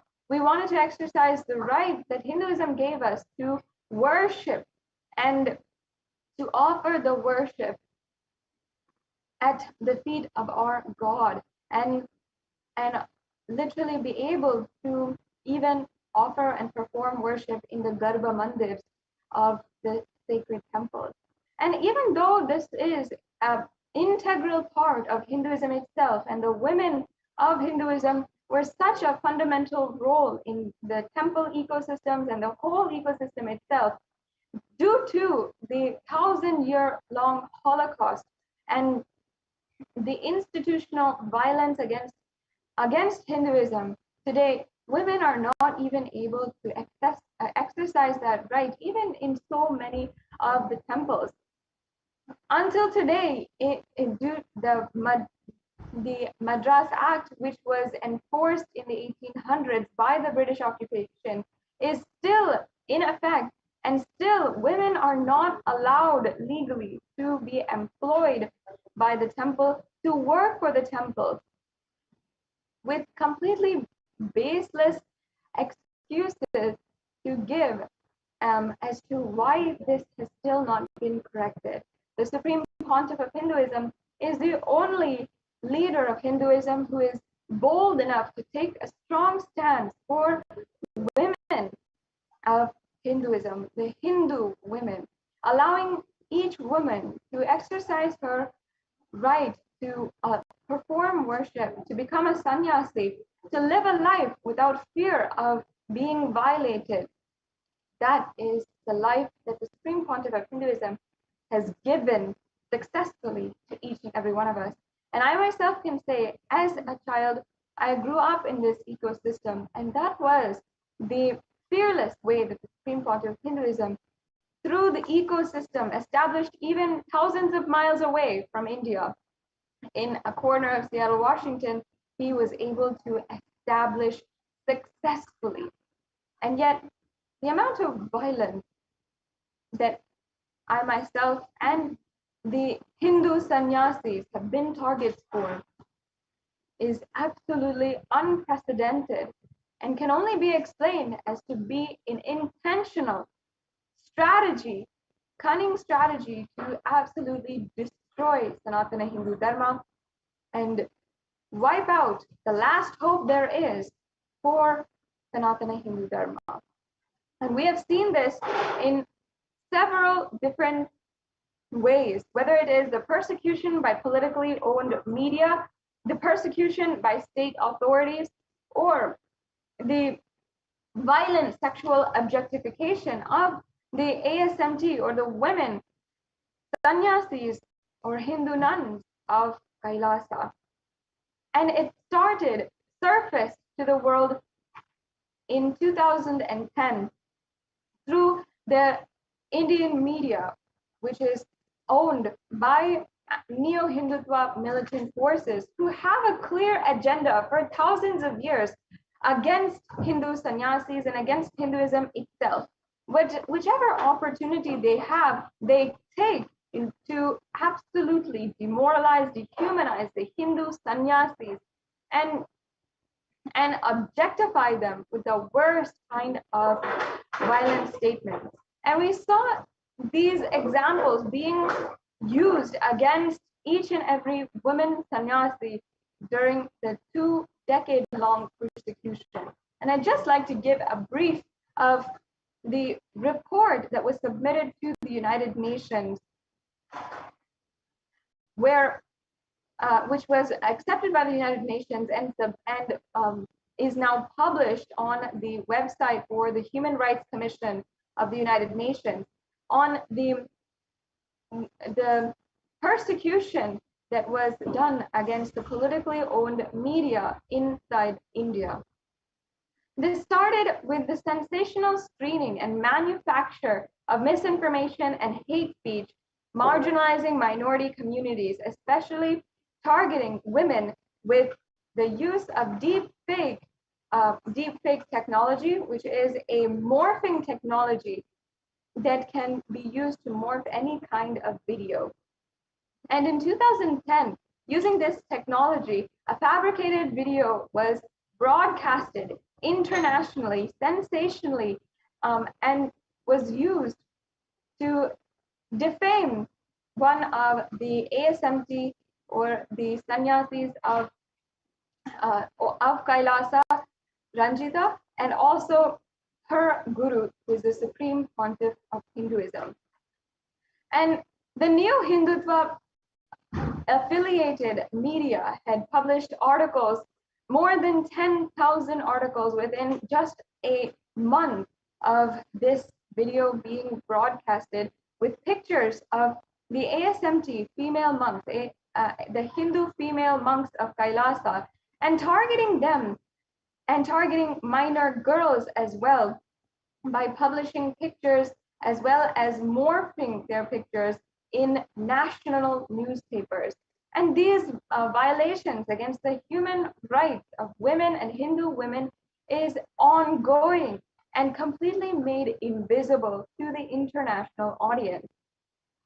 As well, in the media, they refer to all of the women of Kailasa, all of the Hindu women of Kailasa as brainwashed, as prostitutes, and as being witches, and also as cult worshippers. And by doing this, they are spreading hateful programs and marginalizing all of these Hindu communities even further, and even making headlines which propagate the prejudicial narratives, such as Hang the Sin Swamis, inciting violence against the Hindu leaders, such as the Supreme Pontiff of Hinduism, who are strongly standing to empower women and empower each and every one of these women. And despite having so many pages, thousands of pages of written complaints, and where a woman has to go through the trauma of reproducing the violence done against her and writing this complaint, despite having thousands and thousands of pages to submit to the police and to submit to the judiciary as evidence, as a testimony for the violence that each and every woman has gone through, still today there has not been any legal recourse for what is going on against Hindu women, and especially the Hindu women of Kailasa. The media is easily able to sway the opinion of the public and even the judges. Court judgments are not even honored in the media. And there are so many different court judgments that have been made which are absolutely toothless when it comes to controlling and aligning the media to the legal constitution of India, because they continue the hate propaganda against Hindus and marginalized Hindu communities. For example, the actress, well-reputed and well-established actress Ranjita, had petitioned in the Karnataka High Court in 2011 and in the following years, and on all available forums, even including the Ministry of Broadcasting, and by petitioning and filing against Google and YouTube as well for publishing and allowing the deep fake video and fabricated videos to be published to defame her character. And yet, even though the courts ordered for an apology to be issued from the media channels which had broadcasted more than 14,000 hours of this hate propaganda, still the media continues to publish it even today. And the media willfully dishonors the court orders without any consequence and without any kind of stop to what they are doing. And in contrast, if we see, there's continuous legal recourse going on outside of India. For example, in 2017, the US court penalized a media channel $5 million in USD for civil conspiracy and defamation of the ASMT community, or Kailasa. However, this same kind of penalization is not at all seen in India and against the Indian media, which is politically owned and being used against the minority communities in India. And the only way that this has been told to the whole world, to the international audience, to bring an end to the violence against Hindus, is through the Supreme Pontiff of Hinduism, who has continuously submitted and petitioned and worked continuously to bring this amount of violence that has been ongoing against the Hindu sannyasis and against the Hindu women of Kailasa, and protect each and every one of us. That today the United Nations has recognized that the ongoing persecution against the women of Kailasa. And it does not, of course, yet bring an end to the amount of violence that is ongoing against Hindu women in India, as well as against the global Hindu diaspora. But this is the strongest step that we have taken in this day and age today for Hindus to bring an end to the ongoing Hindu Holocaust which has been happening. Today, we have been seeing so much of denial of the Hindu Holocaust, outright denial of the genocide which is happening against Hindus. Yet, there are so many different ways that still Hindus themselves are not realizing the amount that Hinduism is at stake. The amount that Hinduism is still not able to survive and is in its last thread before being destroyed entirely. As you can see in the visuals that are being projected, year after year, we have gone through so much of unprecedented, brutal, relentless violence. And I myself have been witness to numerous attacks and been a victim of these attacks against the women of Kailasa, were not just the targeted attacks against me, but the violence that we have gone through as a group and targeting each and every one of us. As you can see here, this is some of the footage which was taken preceding the attacks in Trishulam Adinam in 2017. And this was one of the most brutal attacks, at least for me, that I have ever witnessed. Having grown up in a civilized and orthodox Hindu family where nonviolence is taught to me from a young age, and having been brought up in the ecosystem established by the Supreme Pontiff of Hinduism, it was the worst type of violence that I've ever seen, where these guerrilla forces had literally raided and stoned this peaceful female monastery where we were all living. And we were in a position where each and every one of us were holding on to each other, praying to Swamiji to intervene before one of us is raped or worse, even killed.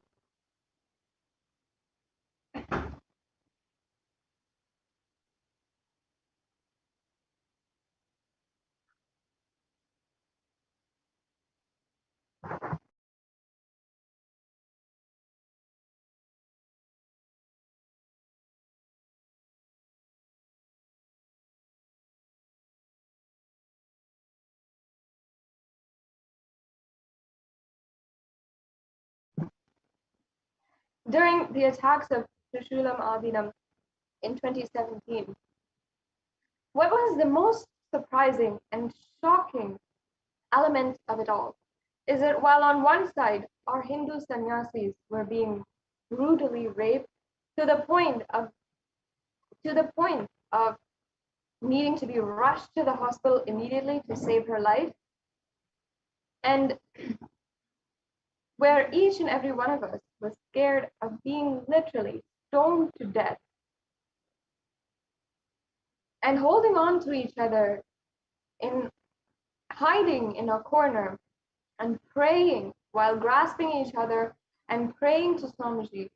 On the other side, what is being told to the world, what is being broadcasted on national television is completely the opposite of what is going on. Who is the victim of these attacks against the Adinams, the women of Kailasa, are being projected as prostitutes in the media, and allegations of baseless allegations are being filed against the Hindu sannyasis continuously. Even the Hindu women who are literally victimized in these incidents are being arbitrarily arrested by the state authorities.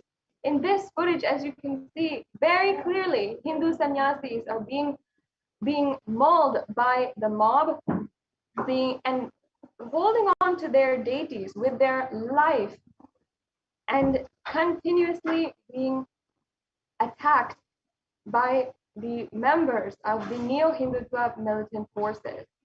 And randomly, arbitrarily, these women were arrested, even though it is illegal for women to be arrested or be taken under authorities, be taken by the authorities after 6 p.m.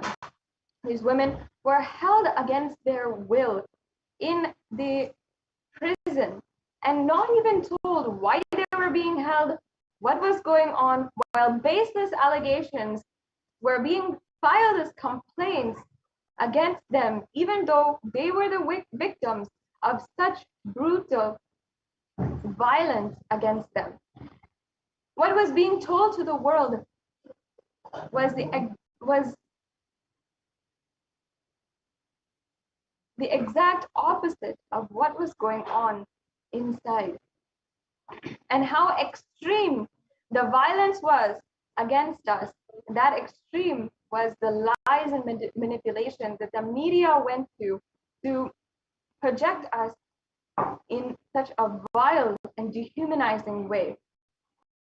And once again, I'd like to reiterate that still today, there has been no legal recourse of what has happened against the Hindu women of Kailasa. And continuously, even now, the media is easily able to sway the opinion of the public and even the judges, the people who are supposed to be having a stern and authoritative judgments on the public in keeping in mind only what is right and not what is good for a person's vested interest. And even though many times court judgments have been even made, the media is still not aligning and not following and dishonoring these court judgments. For example, when in 2010, 2012, the actress, the ASMT actress Ranjita had petitioned in the Karnataka High Court as well as other available platforms, including the Ministry of Broadcasting, and she had petitioned for several years, and still the courts had ordered for her favor, yet the media willfully dishonored the court orders and continued to broadcast, and still today are continuing to broadcast the fabricated videos in order to incite hatred against her, as well as delegitimize and incite violence against the Supreme Pontiff of Hinduism.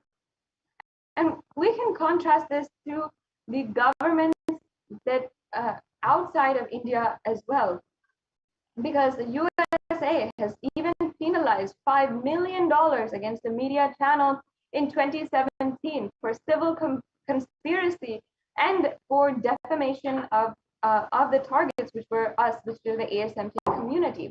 And though this was successful, and we have seen legal recourse being able to take place and being able to be seen through until its very end in the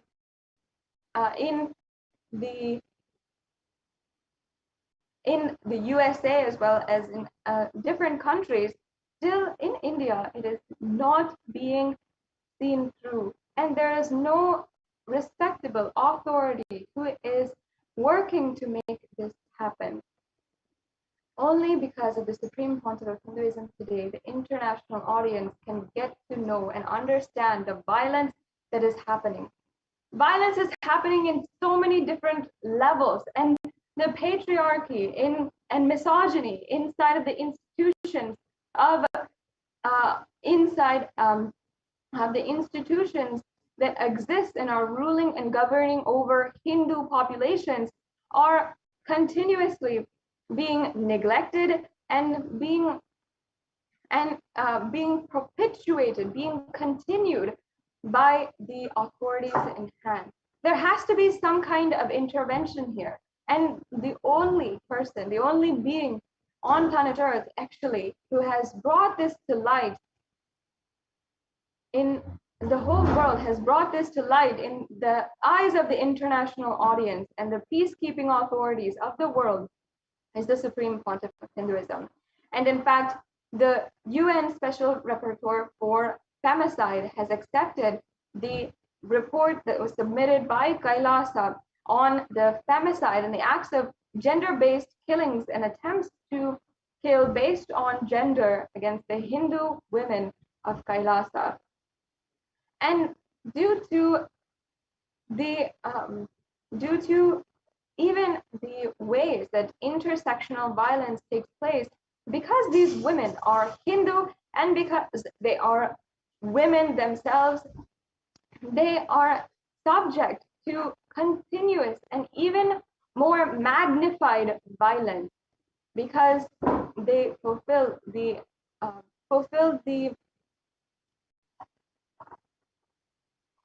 what is needed in order to target Hindus and as well target the women of Kailasa.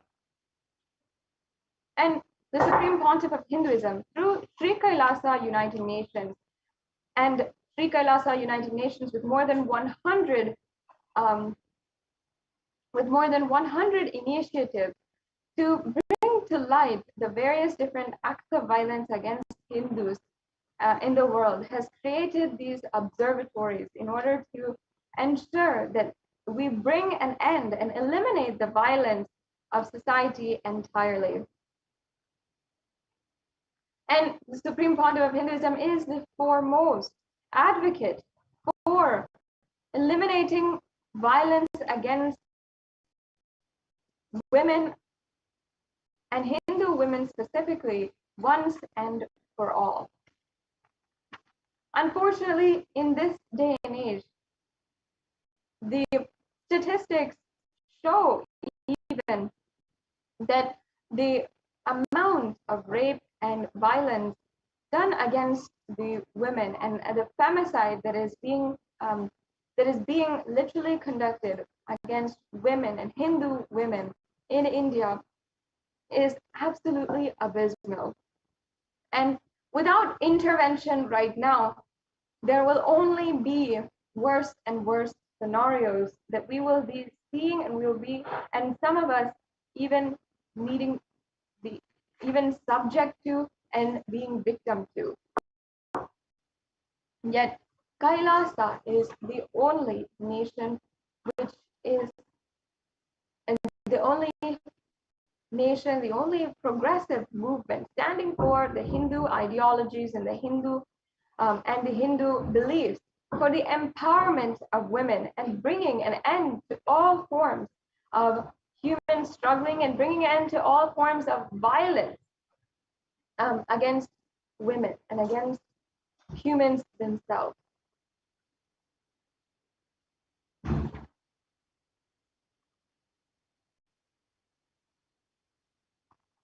And the Supreme Pontiff of Hinduism has also brought to light the concrete measures taken by Kailasa in order to eliminate the violence against women and eliminate the institutionalized violence by reviving the Hindu ways of administrating. And with 2/3 of leadership positions being filled by women themselves in Kailasa, the Supreme Pontiff of Hinduism has literally demonstrated how this is a successful model for creating an ecosystem where women can live absolutely without the fear of being subject to violence in any forms, be it institutional violence or physical violence against them.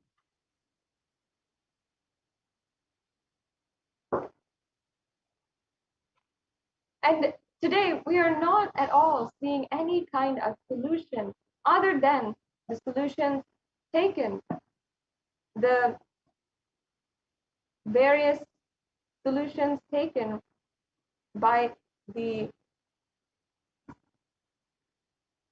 Supreme Pontiff of Hinduism himself, and the solutions that he has been able to establish as a working model solution through the ecosystems of Kailasa, where once again, women can literally walk in the public, walk even in the streets without 1 ounce of fear, even in the late night when outside of the adinams, it would be absolutely unsafe and intimidating for her to walk and for her to even step out of her home.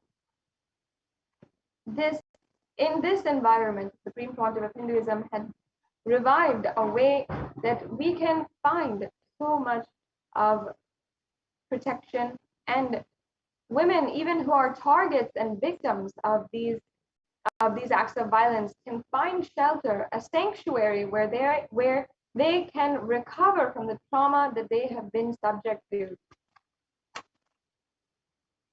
And among the leading global advocates for women empowerment is Kailasa. And it's not just in empowering women with equal rights and with economic opportunities and with giving job opportunities and so on and so forth, but with infinite potential. Through the sampradayas that the Supreme Pontiff of Hinduism is reviving, such as the Sanya Sampradaya for women, as well as the Rudrakanya Sampradaya and the Sampradaya for yoginis, each of these being absolutely massacred by misogynist groups throughout history and led to extinction. The Supreme Pontiff of Hinduism is reviving each of these in order for each Hindu woman to reclaim the right of infinite possibility and infinite potential that Hinduism grants us, and that we are able to have through Hinduism. And a woman can live without ever being in the fear of being violated. That is the ultimate freedom that the Supreme Pontiff of Hinduism has gifted us. That is the truth in its entirety. And what you are seeing in the footage and the evidence that you are seeing is the brutal acts of violence done against Kailasas, in forms of physical destruction of the properties, and mainly the destruction of the women of Kailasa, the children of Kailasa, and the attacks against the Supreme Pontiff of Hinduism himself. As you can see, the administrators of Kailasa over the years have been targets for the attacks. And especially, even if you see the attacks against the Yogini Sarvajnapeetham in 2019, the administrators of the attacks, though they were the victims of the entire attacks, and the administrators of the Adinam were the ones who were arbitrarily arrested by the neo-Hindutva militant forces and subject to interrogation and so much amount of torture with 80 days inside of illegal imprisonment. And these are women of Kailasa who stood not on anything, but simply because they believe in the teachings the Supreme Pontiff of Hinduism has revived. And bringing that to the whole world, allowing more and more people to be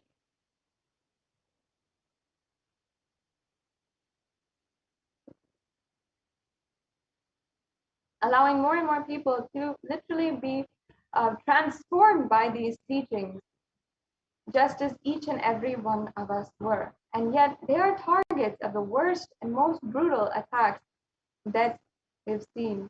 In this footage, this is from the 2015 attacks against the 4 months, where the Hindu sannyasis have, one of the Hindu sannyasis had literally collapsed after an attempt to rape her, and she, unable to handle the trauma, she had collapsed, and immediately they were trying to rush her to the hospital, as you can see this in this footage. And even while they were trying to rush her to the hospital, the mobs that were sent there by the neo-Hindutva militant forces were continuing to attack them. And only because of the authorities who were there and the help of the people who were the Hindus who were able to lend a hand at this extremely crucial crisis that was happening, only because of that did the woman recover and get the medical attention that she required at that time. In this footage which you are seeing a woman, a Hindu sannyasi, who was literally attacked, needing to be rushed to the hospital once again. And just previous to that, all of the methods to leave and find a hospital were destroyed by the neo-Hindutva militant forces, including the destruction of all of the vehicles, cutting the tires of the vehicles, and as you can see here, turning over the cars, all of this so that the Hindu sannyasis, all of us who are living inside, had no other option but to desperately cling on to life while these neo-Hindutva militant forces had stoned us near to death. And we had absolutely no other option here. And we're, even in this very instance, while the, after the, this poor Hindu sannyasi had been subject to the worst kind of violation, and the violation literally of her own body, she needed to be rushed to the hospital. And even in that sense, we had no way of rushing her to the hospital and taking her by our own vehicles, because the anti-Hindu militant forces had ensured that there was no way we could leave and escape and save our lives. And in this instance, we had somehow miraculously been able to contact a devotee on the who had lived nearby, and they immediately rushed and literally saved this woman's life as she was bleeding profusely and she needed immediate medical attention. And not only that, as you can see, the first thing that neo-Hindutva militant forces do is ensure that they destroy all the evidence that we can submit to in order to find the legal recourse of the acts of violence done against us. As you can see here, the destruction of the CCTV camera footage and destruction of even all of our laptops, phones, and all of our devices was a strategy that they used in order to ensure that we do not have any evidence that we can submit. If we are able to submit that evidence, surely today the court judgments could be made faster, and we could have so much more. We could be able to establish and bring legal recourse to this to the violence done against women of Kailasa and this female monastery, which was absolutely demolished. And even the repercussions, at least in the financial means, were not even paid for aiding the repairs of the whole property. And even that was provided by even some of the devotees who had rushed to the campus and helped each and every one of us female sannyasis repair the Adinam and bring it back to life within just 1 or 2 weeks. Every single window was absolutely destroyed. So by the stoning attempts that the anti-Hindu militant forces were doing, and every single car absolutely destroyed, every single tire cut, and the windows of every single car being destroyed by the anti-Hindu militant forces, and nobody was held accountable for these attacks. By employing mobs of more than 300 people and deploying them against the Adinam, it is an easy way for the new Hindutva militant forces to forego the accountability that was demanded from them in the following court proceedings during the attacks against the Trishulam Adinam. And this is just one example of the attacks that have happened over the course of the last 2 decades. We have seen hundreds of attacks against Adinams where there has been absolutely no kind of legal recourse happened from any of the attacks against the properties or against the women and children of Kailasa.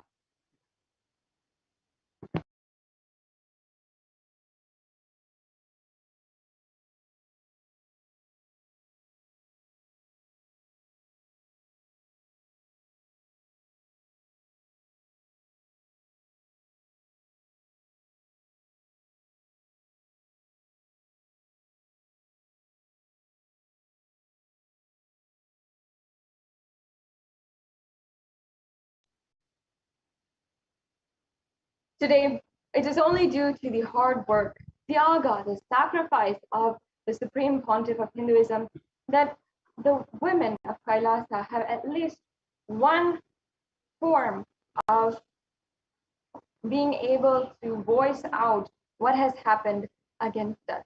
At least we are able to voice out to the international audience today about the crimes done against us. Today, the UN has recognized two of the reports done submitted to the UN, and has published these reports in the UN Human Rights Commission website, and you can ensure that you see these reports, you share them with every Hindu, and ensure that we are telling the world the work of the Supreme Pontiff of Hinduism to end the Hindu Holocaust and end all forms of violence against women once and for all. With this, we'll now come to a conclusion of this segment in today's program, and we will be moving on to the next segment in today's program, where we'll be entering into the courtyard session and the power manifestation session as well. With this, we now come to a conclusion of this segment in today's program, and we'll be right back with you for the conclusion of today's program after a quick break.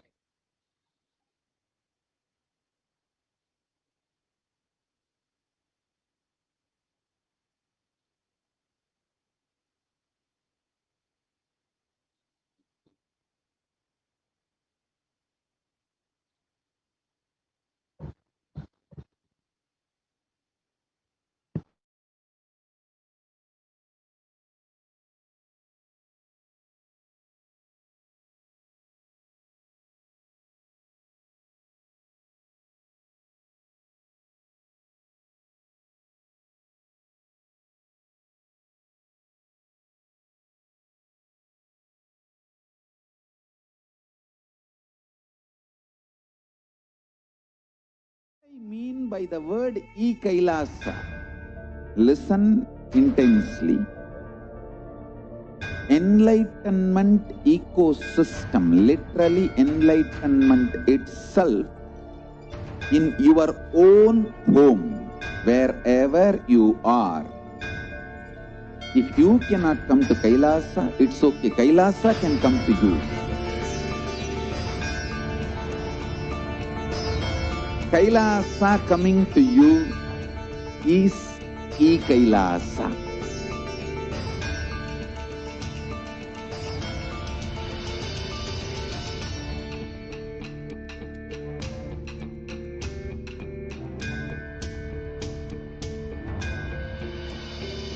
I will revive Hinduism. I am a Hindu revivalist, not by any revolution, but by evolution.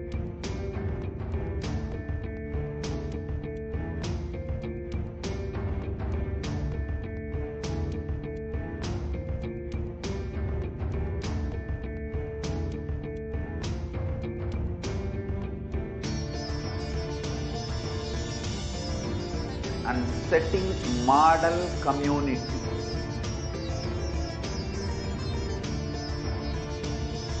Kailasa, enlightenment ecosystems, Sarvanya Pitas all over the world.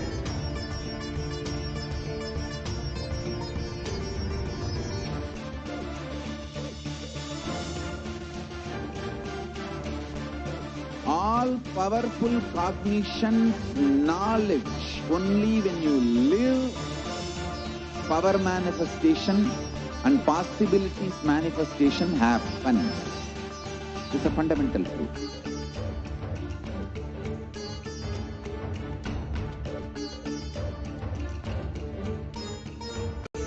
Hinduism cannot live exclusively as one sampradaya. No. All sampradayas of Hinduism is an ecosystem.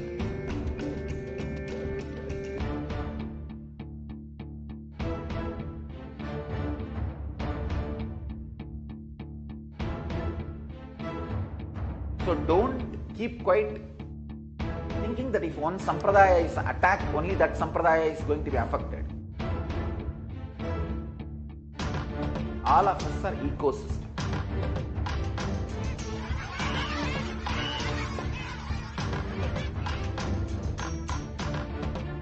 I invite all of you to get involved and enjoy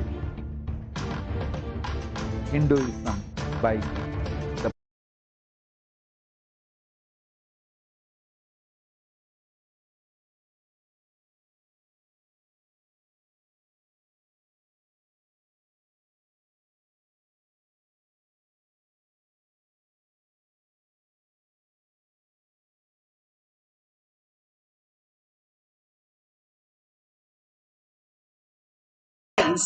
then in an instant one becomes weightless and experience the space beyond the mind, the space of Paramashiva. The space of Paramashiva is clearly defined as thoughtless space that we all can experience as our reality by all this Bhava manifestation. Bhagavan has made that very easy way to teach us the greatest science on planet Earth, how we can experience the oneness. Bhagavan beautifully says, an elephant, when it is small, they tie with a iron chain. And for a small elephant, the iron chain is big enough and it holds the elephant so that it does not run away. But after the elephant has become a huge elephant, where they tie with the ordinary rope, very, very ordinary rope that even a child can break it. But they tie with that rope and the rope is not even long and it's just there. But the elephant will not move from the place. And even if you pull out the rope, it will not move. You have to untie the rope for the elephant to move. And simply the same thing Bhagavan says, how when we were a young kid, we got into the delusion, and these delusion that we know as the parents, as a spouse, as a child, as our work boss, all the people and all the security that we have, job security, study security, and financial security, all that is nothing but a dream. It is not that in the dream, so you lose everything. Actually, you will gain much better understanding if you wake up from the reality, and you can function much more greater way and greatest possible way when you understand this. Bhagavan says, when you wake up from the dream, that doesn't mean your parents are just disappearing because they came in the dream, they will not be there. They are there, but much more clear and much more in reality. Same way, when you wake up from this dream also, you will have all the abundance and auspicious. Rather, you can even manifest the reality. They were great saints where they had the whole understanding right from the womb. The womb, they got the training and they realized the power of conscious sovereignty as their reality.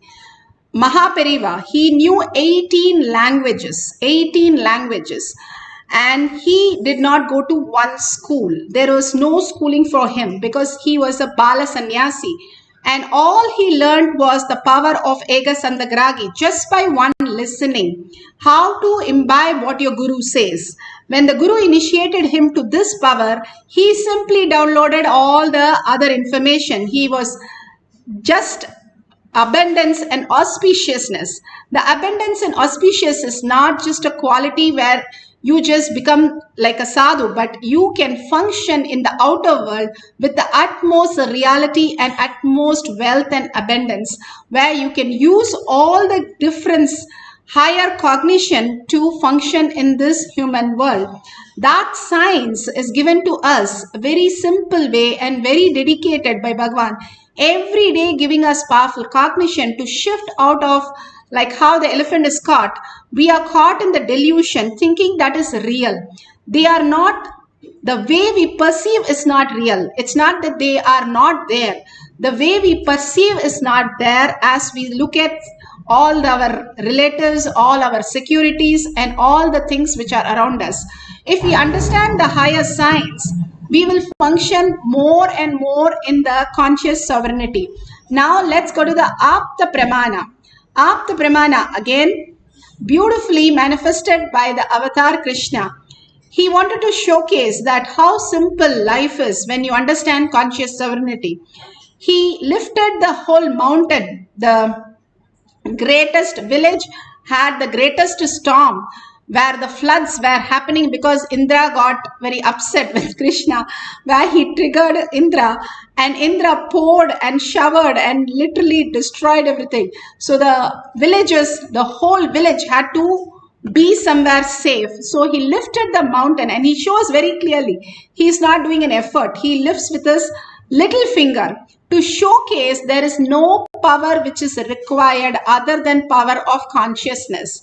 There is no effort which is required other than consciousness that you are Paramashiva. When he held this powerful space, Simply he lifted the mountain and all of them ran and stood there just to prove that the conscious sovereignty can manifest as any dimension in the outer world which we think as impossibility because stopping with our perceptional ideas. So beautifully he has given. Once when Ramakrishna Paramahamsa was posing for a photograph, which is very famous everywhere, the photograph.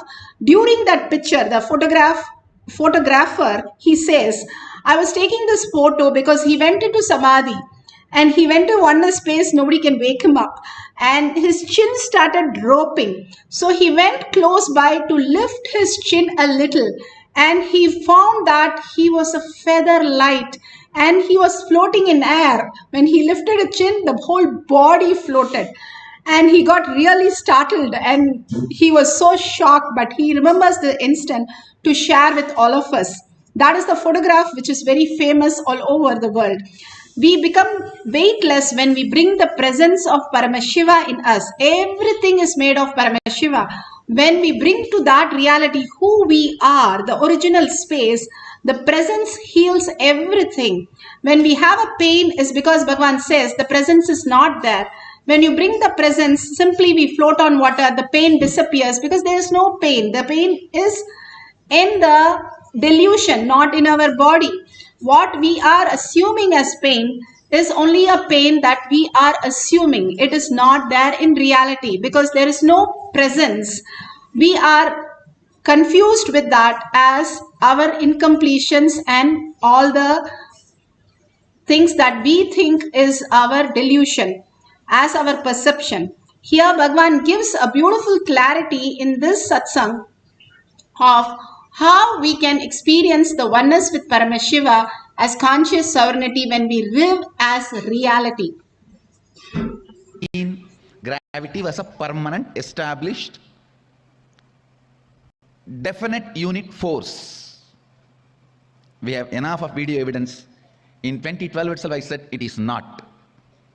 Gravity goes up and down.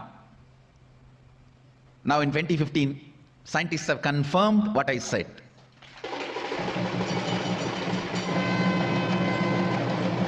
Gravity is not permanent, unchangeable power or force. Please understand, when the cosmic magnetic waves have a different influence on the planet Earth and the gravity goes up or down, it directly affects your everyday thinking, your everyday action, because your patterns, you carry two levels of patterns. Patterns related to your actions. When you wake up, how you wake up, how you drink your cup of coffee, how you run to the restroom, how you take bath, how you eat, what you like, what you don't like. Your all day-to-day actions. The action-based patterns are muscle memory. Those patterns are recorded in your muscles, so it is called muscle memory. And your cognition-based patterns. Listen, second is your cognition-based patterns. What you feel as you, what you feel about you, how you cognize you. Your cognition-based patterns. Morning, how you cognize you. After a cup of coffee, how you cognize you. Evening, how you cognize you. When hormonal pressure is there on your body, how you cognize you. When the hormones are released, how you cognize you. When there's a fear, shivering, how you cognize you. When there's a success, support, how you cognize you. Your cognition-based patterns, they stay in your biology, in the core of you. That is why they are called biomemory, because they are very close to the life, God particle in you. Muscle memory, one layer pattern, all the patterns related to actions. Biomemory, layer of pattern, all the patterns related to your cognition. Third is bioenergy, the God particle in you. When the gravity goes up or down, it directly affects your muscle memory and biomemory, because your muscle memory and biomemory is matter. They are not conscious. Matter means they do, and they are also under the influence of gravity. Please understand, they may be micromilligram. Your depression has weight over you. It weighs you down. That is why when your body levitates, you are completely out of depression. Understand? Levitation is not just to fly or jump. By levitation, you are not going to reach New York from here.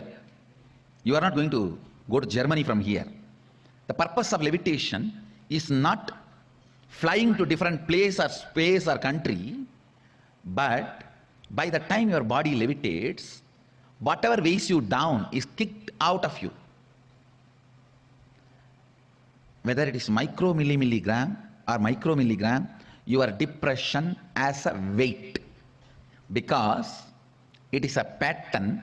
Patterns are only matter, and matter as a weight. It has a mass and weight. Please listen. Even a slight magnetic wave change on the planet Earth, a slight change in the gravitation force, can suddenly make so much of free space in you.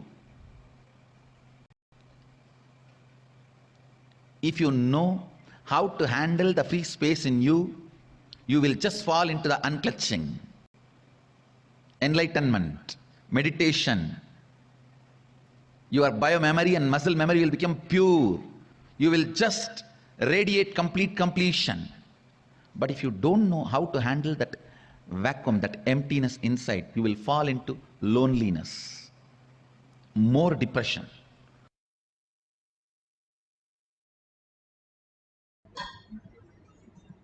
Beautifully, Bhagwan explained how the weightlessness removes not just the inner space, whatever you have as a weight, but also in your outer reality, whatever you're stuck as your cognition, when you shift, as you understand the delusion that we are caught in, let go. How Bhagwan says, monkey which tries to catch some fruit and puts his hand inside the cage and gets caught. If it lets go, it can go away, but it will not let go till the person who's taking the monkey comes and just takes away.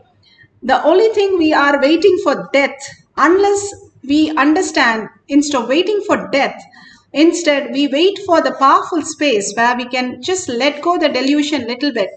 We can experience the ultimate oneness and experience all the auspicious living like a Brahmanya Bahupratatam, favorite inheritance of cosmos, gods and goddesses on planet Earth. That's the most beautiful space to experience the ultimate, and Bhagavan is giving that signs for all of us. In each of our space, he comes and manifests as reality. Here you can see the Shakshi Pramana.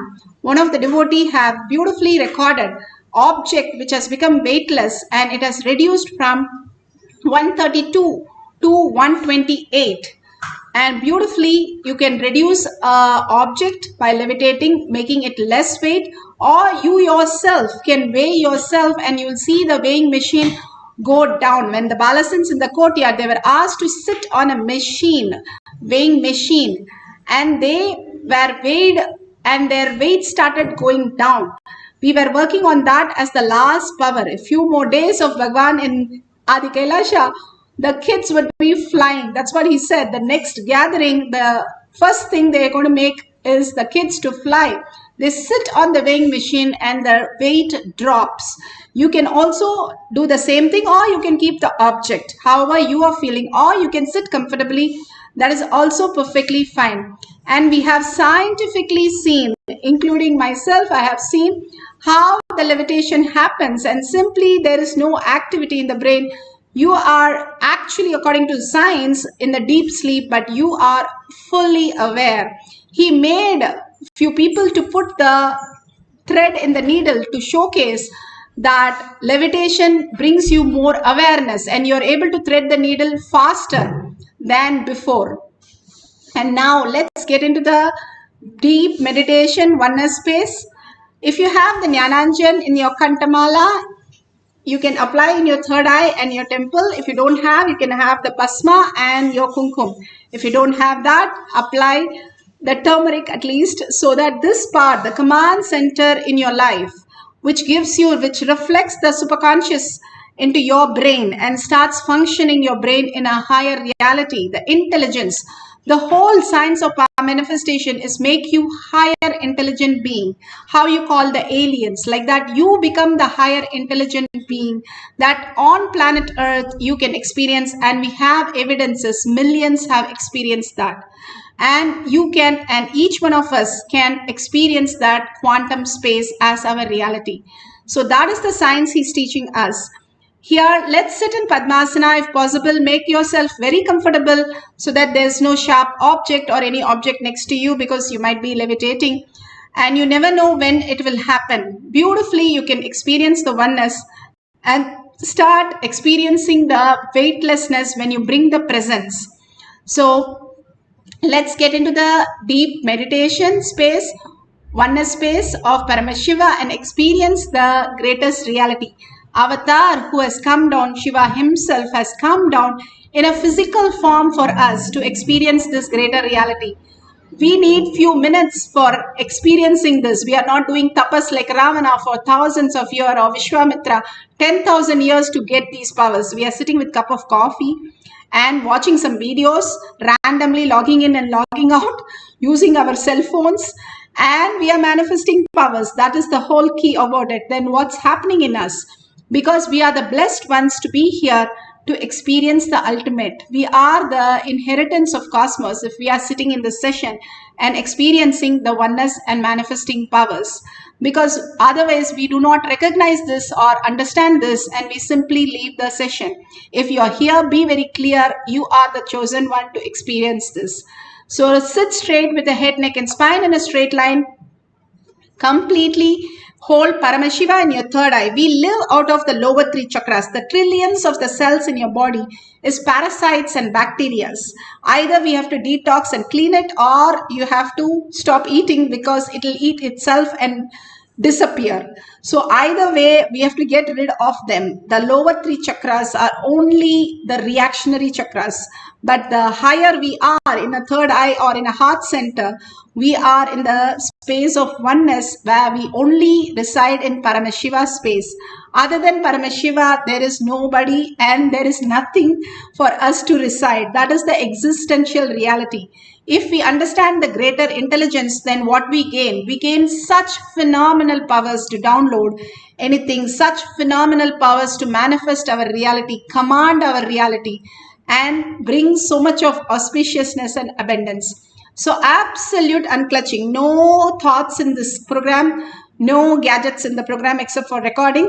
Please put away everything. As you go to sleep, you put away your thoughts. So drop the thoughts very clearly. Say, this is a time with a personal time with Paramashiva and me. Nobody disturbs. Inner space, outer space, everything is for Paramashiva. I am going to reside in such a beautiful space with Bhagavan, who has come down as my Guru. God himself has come down as my Guru. I am going to be with him and chant the Mahavakya with such a sweet space. Chanting his name is the ultimate gift that we can have. Again and again, falling into the bliss of chanting his name, the Mahavakya, and disappearing into the oneness space with him. And simply you will see a next dimension, next perception level. The intelligence, cosmos reflects. Cosmos is a feedback system. What you recite, it gives a feedback and more intelligence for you in that zone. If you're searching, how in Google you search for some word, it gives you more and more detail.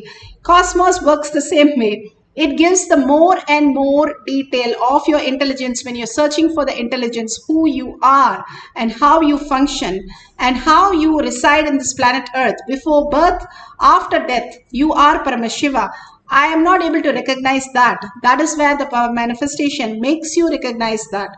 The higher science, your presence, and sit straight with the head, neck, and spine in a straight line to make the Kundalini raise to your third eye. Again and again, bring Paramashiva to your third eye. Only verbalization, visualization of Bhagwan and melting in Bhagwan, where that also disappears and you also disappear into the oneness space. Quantum entanglement happens and simply you see yourself as Paramashiva himself manifesting all the powers. Once you are in the space that you have no idea other than Paramashiva, simply you can manifest any reality, Bhagwan says. So beautiful. Now let's all prepare everything so that we can experience the power of levitation. Either the object or you yourself